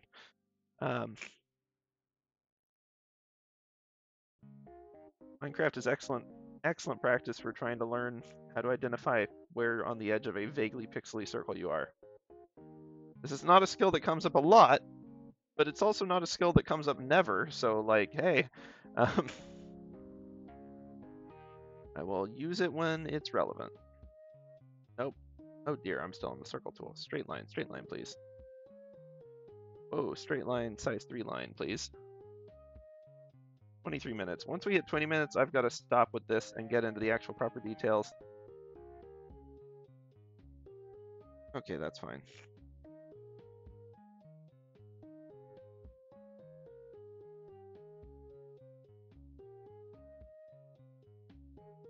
Why is it a circle still? Oh, that was just my brush size. Okay, I'm not actually on the circle tool. That's fine. If I press shift before my cursor is down, then it becomes the brush size change tool instead of the straight line tool. I've got to get my timing right on this and not rush, which is hard when there's a timer. And when I've just realized there was a much better way to do this. Just draw two straight lines the length of it, do the crossbars, and then vector erase alternating sides. Dagnabbit. Oh well, that's fine. Let's see. Do some rough ad-libby stuff down here, that's fine.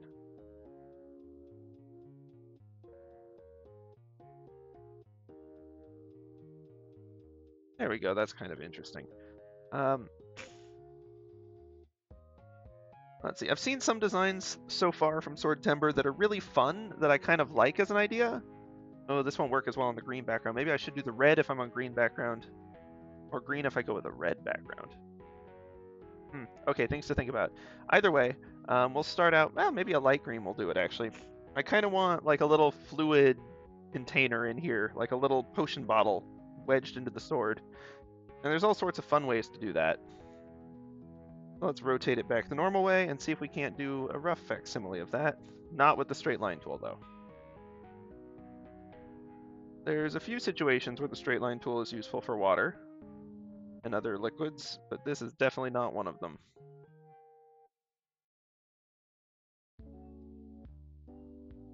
little droplet stuck to the top there. Okay, that's fine. Like from the splash, maybe.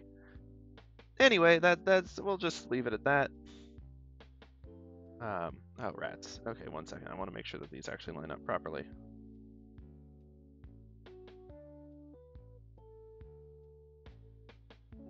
Means, yes, I'm now going to have to...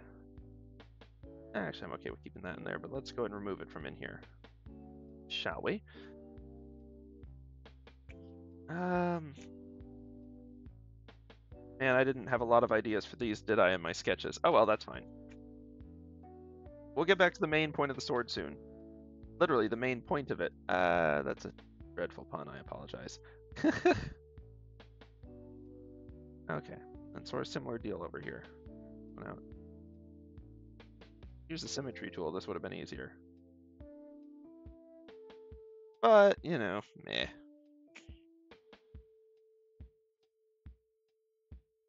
I'll learn from my past mistakes.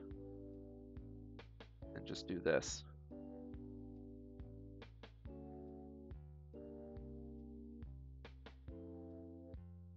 Just erase alternating. Gets the same effect, far less effort. I just still should have used the symmetry tool on that because we're at the 20-minute mark. This is the official. Stop messing around with the little blade details down here and start messing around with the important ones at top where people will actually look. I can tell this side's shorter than the other one. That's fine.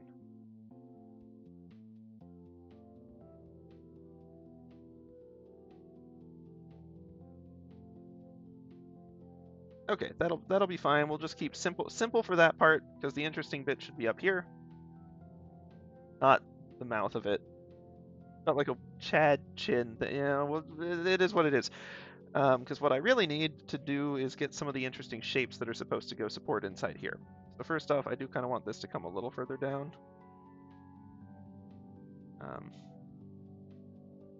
Maybe we'll just have a box like that. That's fine. Okay. And then, let's see.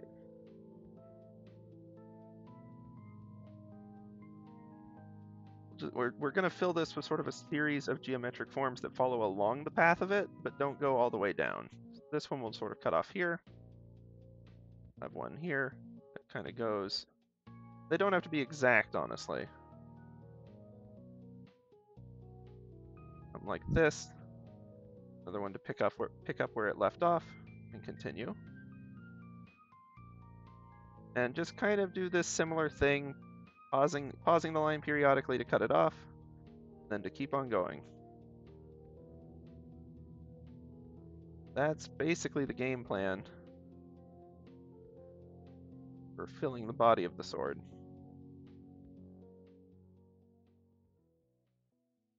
It's not a good facsimile for the originals, which have like many layers of this detail. It's not just one set of lines. There's a whole bunch of them that are going around it.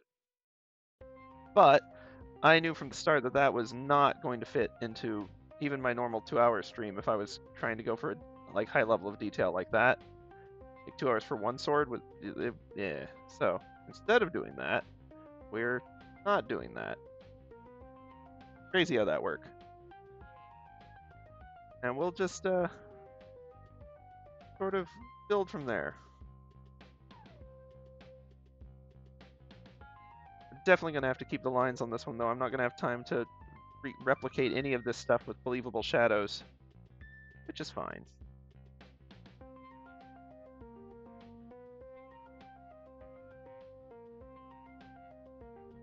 Okay.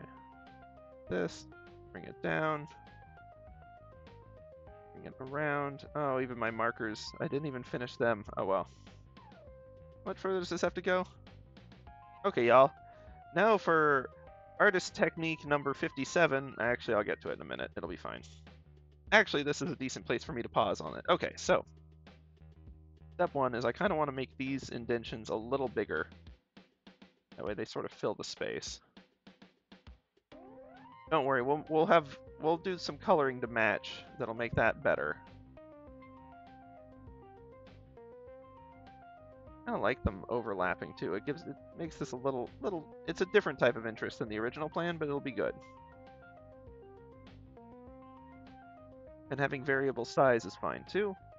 Okay, selection tool.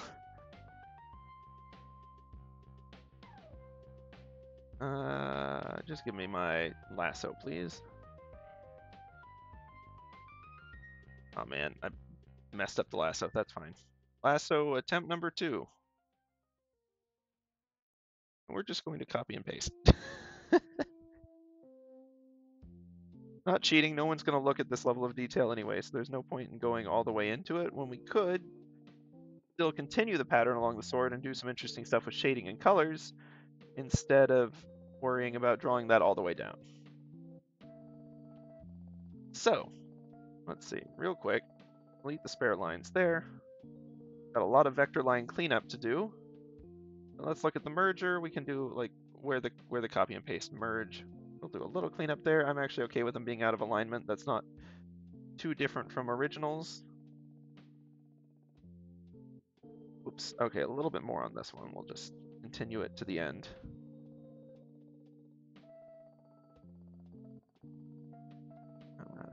More like this.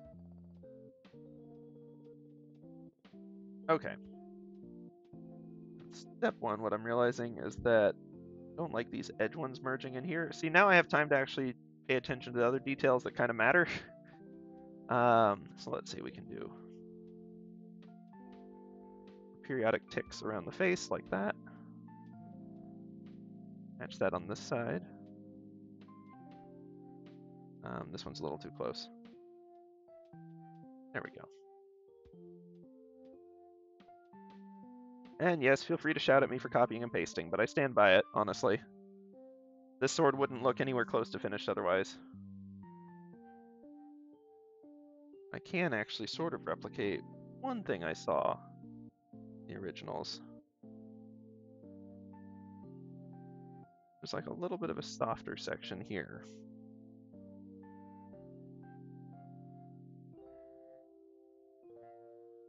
Something like that.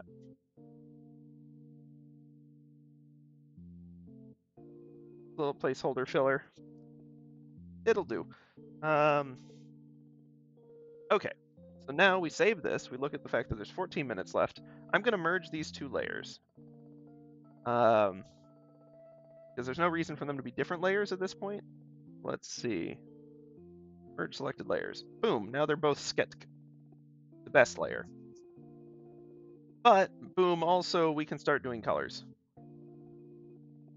So step 1 is, as per usual, let's set the color layer to a little bit of transparency at first. Oh boy. Close gap, let's make it real weak on this one. Fill all these areas.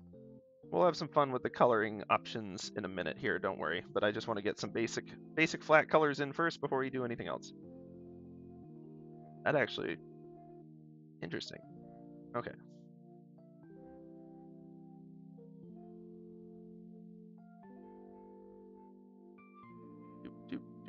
Oops, nope. That one's a little too open.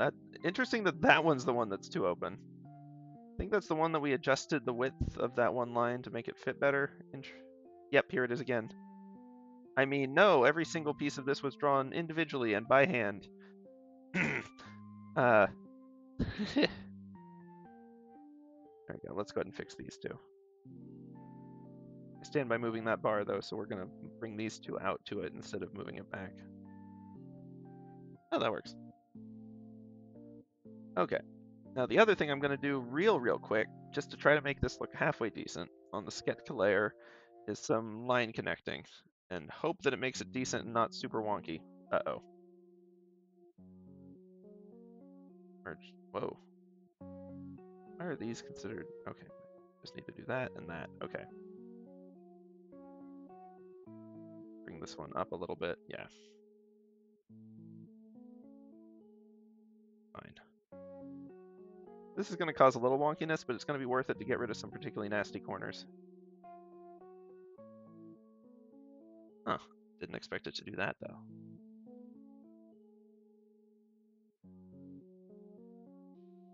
Worth it just to... Oh, fine. Okay, good enough.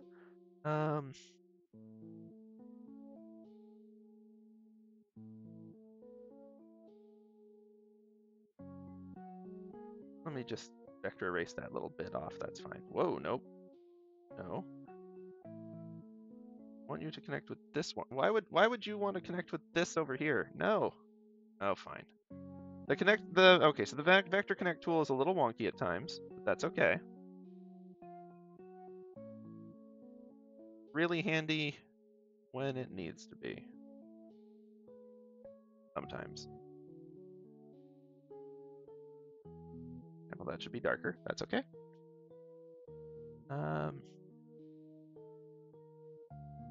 One's getting a little outside of the bounds there too. Maybe I need to simplify more than vector connect for some of these, but that's fine.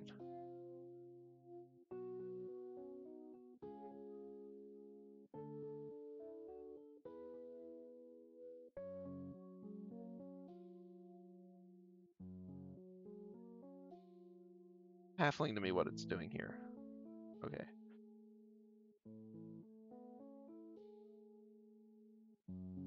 Okay, fine.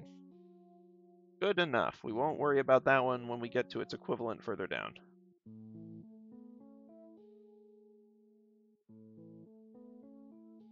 Just trying to clean this up where it's easier, not where it's making it harder than just redoing the line normally.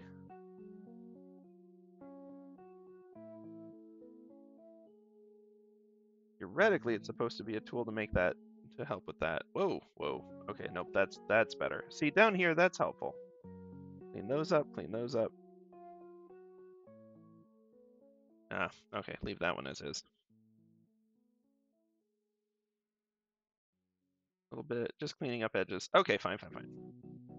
The other one, real quick, 9 minutes left, that's fine. Simplify, let's do just a little simplify of this, get a smoother curve.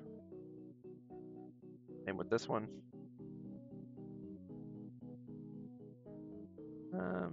There we go, smooth. Let's simplify that little stretch of it too. There we go. When you have too many of these points, it's hard to make like curves that make sense because you get a whole bunch of little bumps versus when you can limit it down to like just fewer of them, you can make individual movements and it's like, oh, okay, that makes more sense now. Like this is supposed to be a splash technically, so I do actually kind of want it to be wild over there. This is escaping the splash technically, so.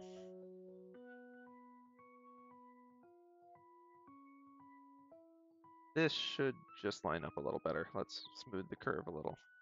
Move that in. Cool. Okay. Also color fill for the green acid. That's right.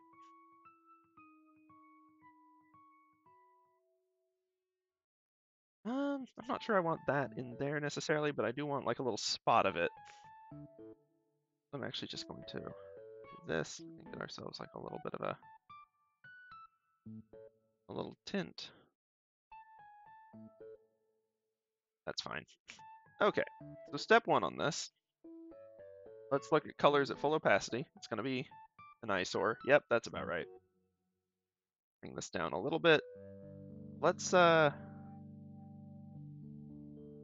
take the fills close gap a little bit higher and add a little bit of contrast on this section.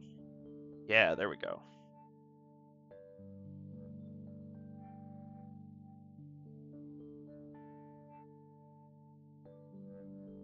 Ah, rats. It's only going to get me so far. There we go.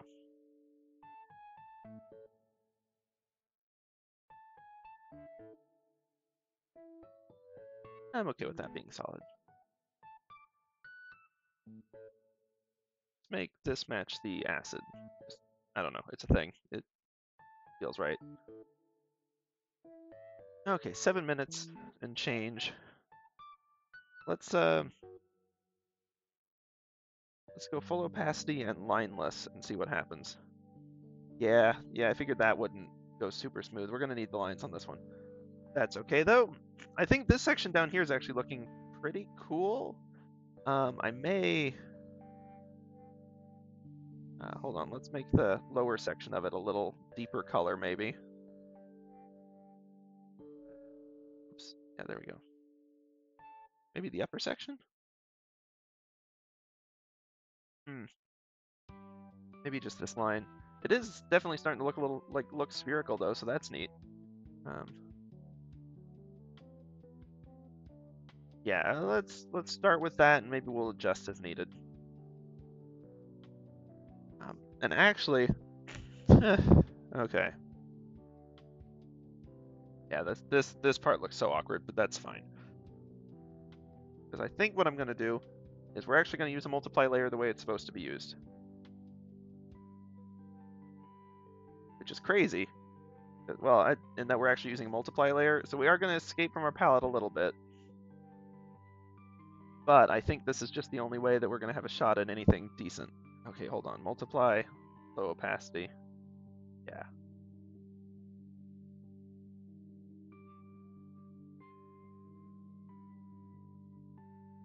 Okay. Just going to... Yeah, let's just go ahead and do like the whole lower section here. I may actually even just straight line tool it with a really wide one. Boom, we've got that. And then I want the shadow to be a little higher on the lighter sections. The implication that the other raised ones aren't getting it, and I'm going to try to add like little shadow highlights where I can in these. It's going to be sloppy because we're short on time. That's just kind of the way of it.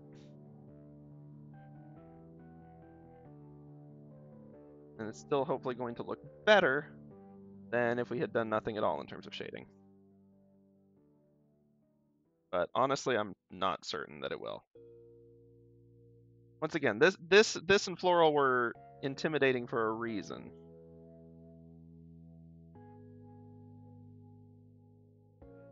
This is definitely one that I'm not going to want to have zoomed up in too much, at least not on the upper parts.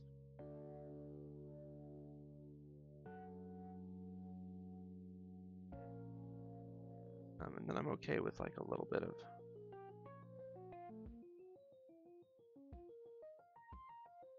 Do this up around. And sort of make a finer point of it here, really. That's okay. Same deal in here.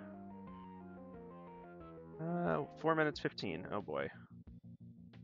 Just want this one to be kind of a straight edge. I want this to look like an interlacing pattern, not necessarily... This one, though, I'm going to give a little bit of depth, actually.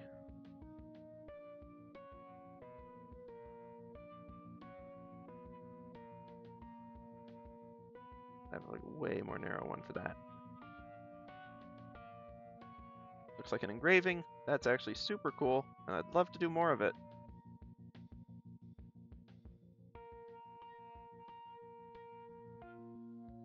This is what I'd want to do along the whole etch with like a little more time. And maybe, honestly, with these ones, because we've got two that I think are going to look really good with just like a little bit more time. Maybe I commit to doing that. We'll spend a little bit more time on them.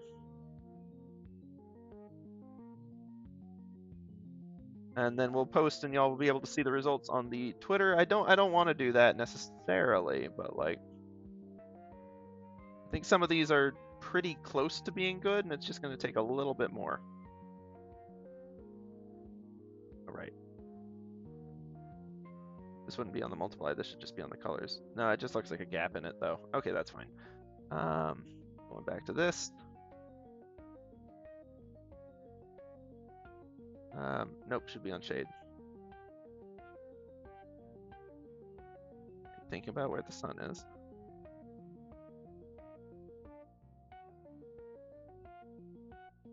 Your shadow is going to be on these sides. Okay, that's fine. Big shadow, little shadow, little shadow, little shadow. Light shadow from even just the border wall. Yeah, see, I mean, that's going to look way better down here than the above section looks right now. Like that looks interesting. We've got some cool stuff going on. Versus this, even zoomed out, is going to look kind of messy. Yeah, you can tell it was rushed. That's fine, though. We'll just tweak as we can, get as much done as we can.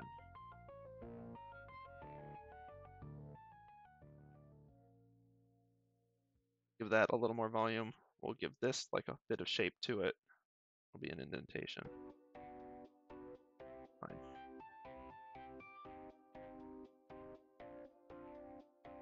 That one deeper. And we'll just sort of do what we can on these. And originally I was thinking of these being raised, but I think with the way we've got it, they're better as indentations, which is unfortunate because it means that this shadow is all kinds of wrong.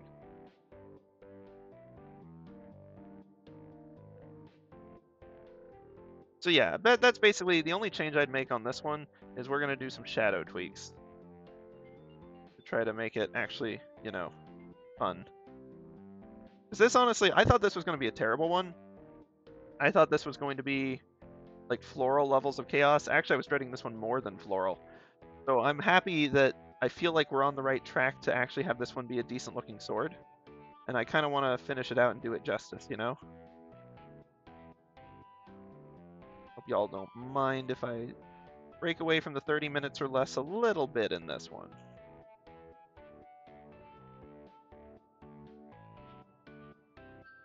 Speak now or forever hold your peace, I suppose, on that.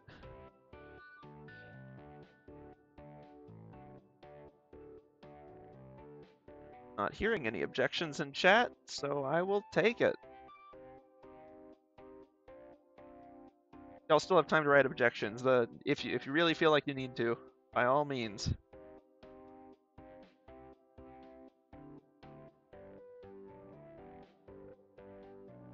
9 seconds left.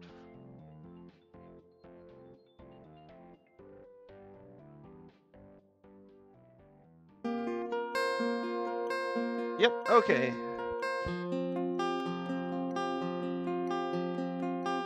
Pencils down. Let's see how far we got on this. Yeah. Okay, yeah. I mean, you can see this part up here just already looks way better than this part down here that was sort of rushed. That's okay. This section I'm actually really pretty happy with how that turned out. For being a frantic rush in the midst of everything else, that especially like the pommel down here, there's some cool stuff. I'm happy with that. Not to compliment my own work overly, like this is still sloppy fast lines, real quick, but like honestly, it turned out pretty decent. So like overall net, pretty happy with this. Okay, I'm gonna remove this line though. That's silly. I'm not leaving a random sketch line in there. Okay, we'll do a recap. I will finish up the shading on this one because there's actually, you know what, we got 6 minutes left. I'll just go ahead and do that on stream. That's easy. We'll go to a slightly wider eraser too. Whoa, no, but on the correct layer maybe. And I'm gonna get rid of all of this old bad shading real quick, and we'll just finish it up real quick.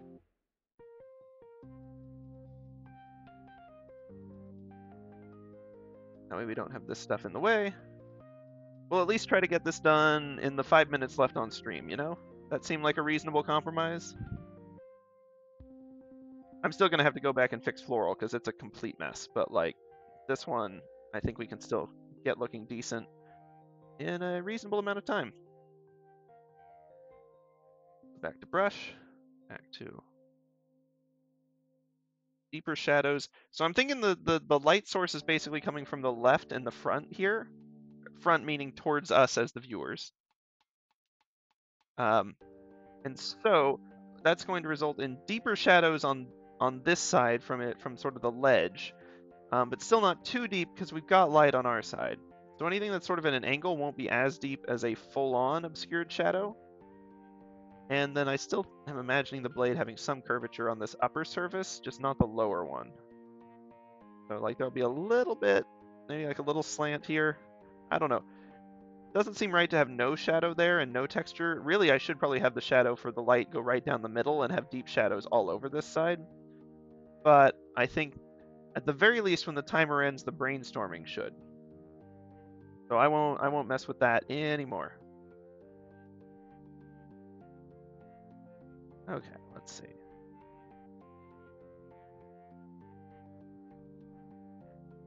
A little bit of a shadow on that, but not quite as big as the shadows on the fully adjacent ones. Got to keep this up. Again, the shadow on the surface won't be quite as bad as the shadow inside there, I think. I can't bring to mind why that is, but that feels right.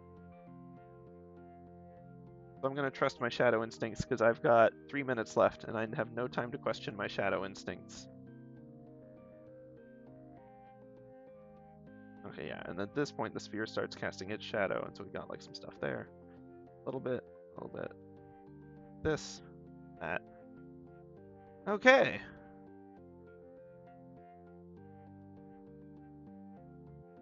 All in all, not terrible. Oh, right, there's the shadow I was missing. I knew I was missing one down here. There we go. Okay, zooming out, that looks so much better.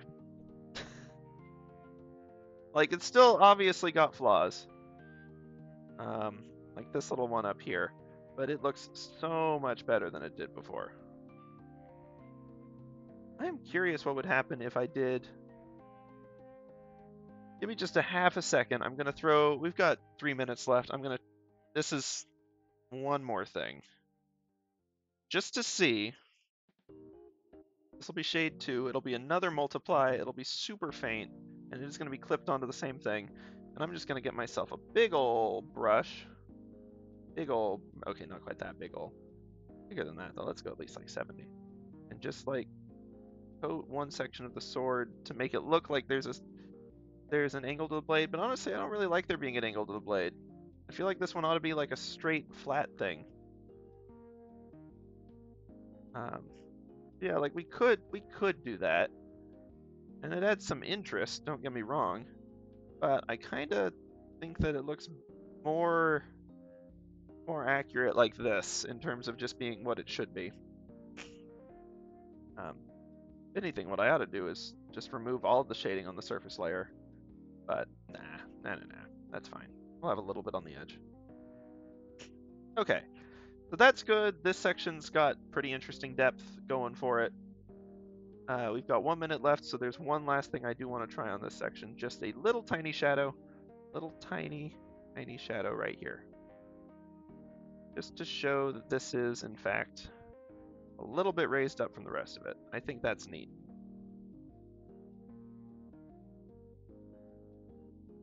Okay.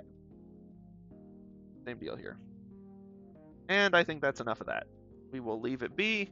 We are right at 10 o'clock, so we'll just do a quick recap of what we made today. This one, I realized we went to like 36, 37 minutes technically. But I hope y'all will agree that those extra couple minutes were worth it to make this into an actually kind of interesting design. Although this is definitely one where if I spent like the full 2 hours on it, I could have made a much cleaner sort of blade pattern. But it also would have been, I feel like I would have attempted too much and ended up with the same level of jankiness, I think, honestly. Honestly, I think that would have been the case. Still, as far as Snake goes, as one I've dreaded for a long time, this part down actually looks really good, and this isn't as completely horrible as I thought it would be. So, you know, I find it acceptable. Shell, I mean, it's Shell. I wasn't super enthusiastic about Shell, but Shell turned out Shell. And honestly, the coral actually looks pretty cool, if I do say so myself. The top shell, there's room for improvement. The bottom shell looks like a stinking, like, dog paw or something. It's not even close, but, like, yeah, those middle sections actually turned out pretty neat. And Floral obviously has a way to go. So upsides and downsides of the rush. The rush, I will say, especially without the line work, because with the line work, this looks like a complete mess still. Truthfully, it's just bad. But when I drop the line work, the flames I think actually look pretty cool. I think they work well. And to my shock, these little leaves down here actually are kind of a cool effect. Like, I like how those turned out, and I didn't think I would.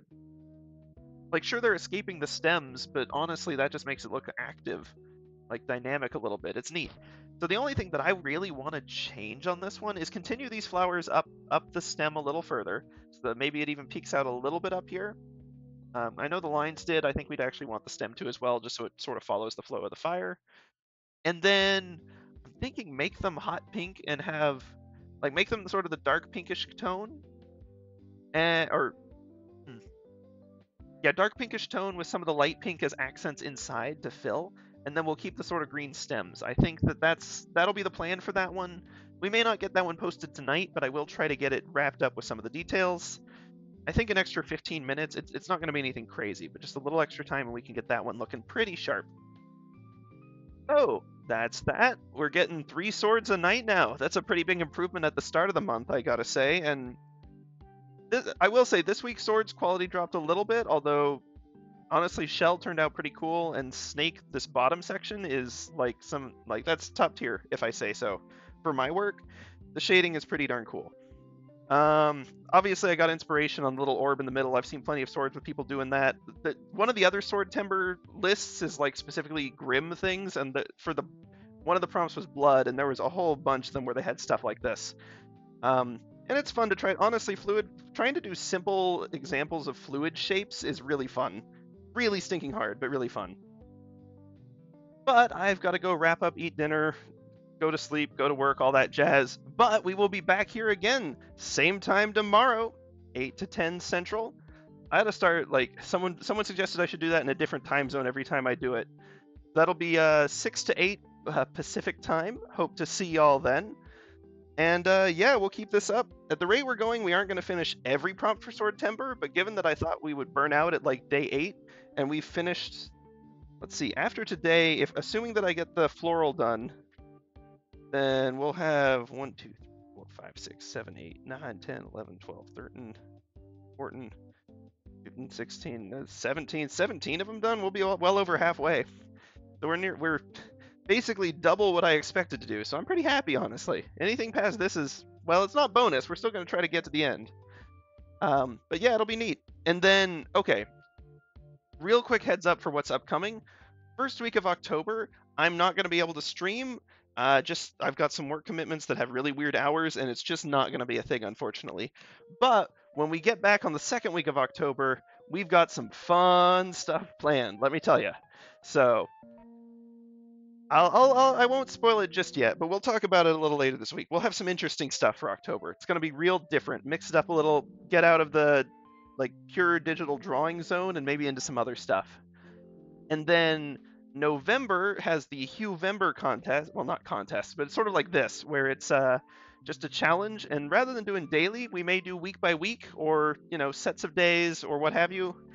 But I really love monochrome with like working with a single tone palette or a single color palette with just some small like shade variations. Really fun stuff. So I'm looking forward to that. That's going to be a blast. So we've got some neat things coming up. Also, if we're ever tired, we'll definitely jump back into games. I know we got Elden Ring going and Stardew. We're making weirdly good progress given my still amateurness with that game. So we got a lot coming down the road. Still plenty to do in 2022. And I hope to see y'all all there for it. So until then, I will see y'all next time.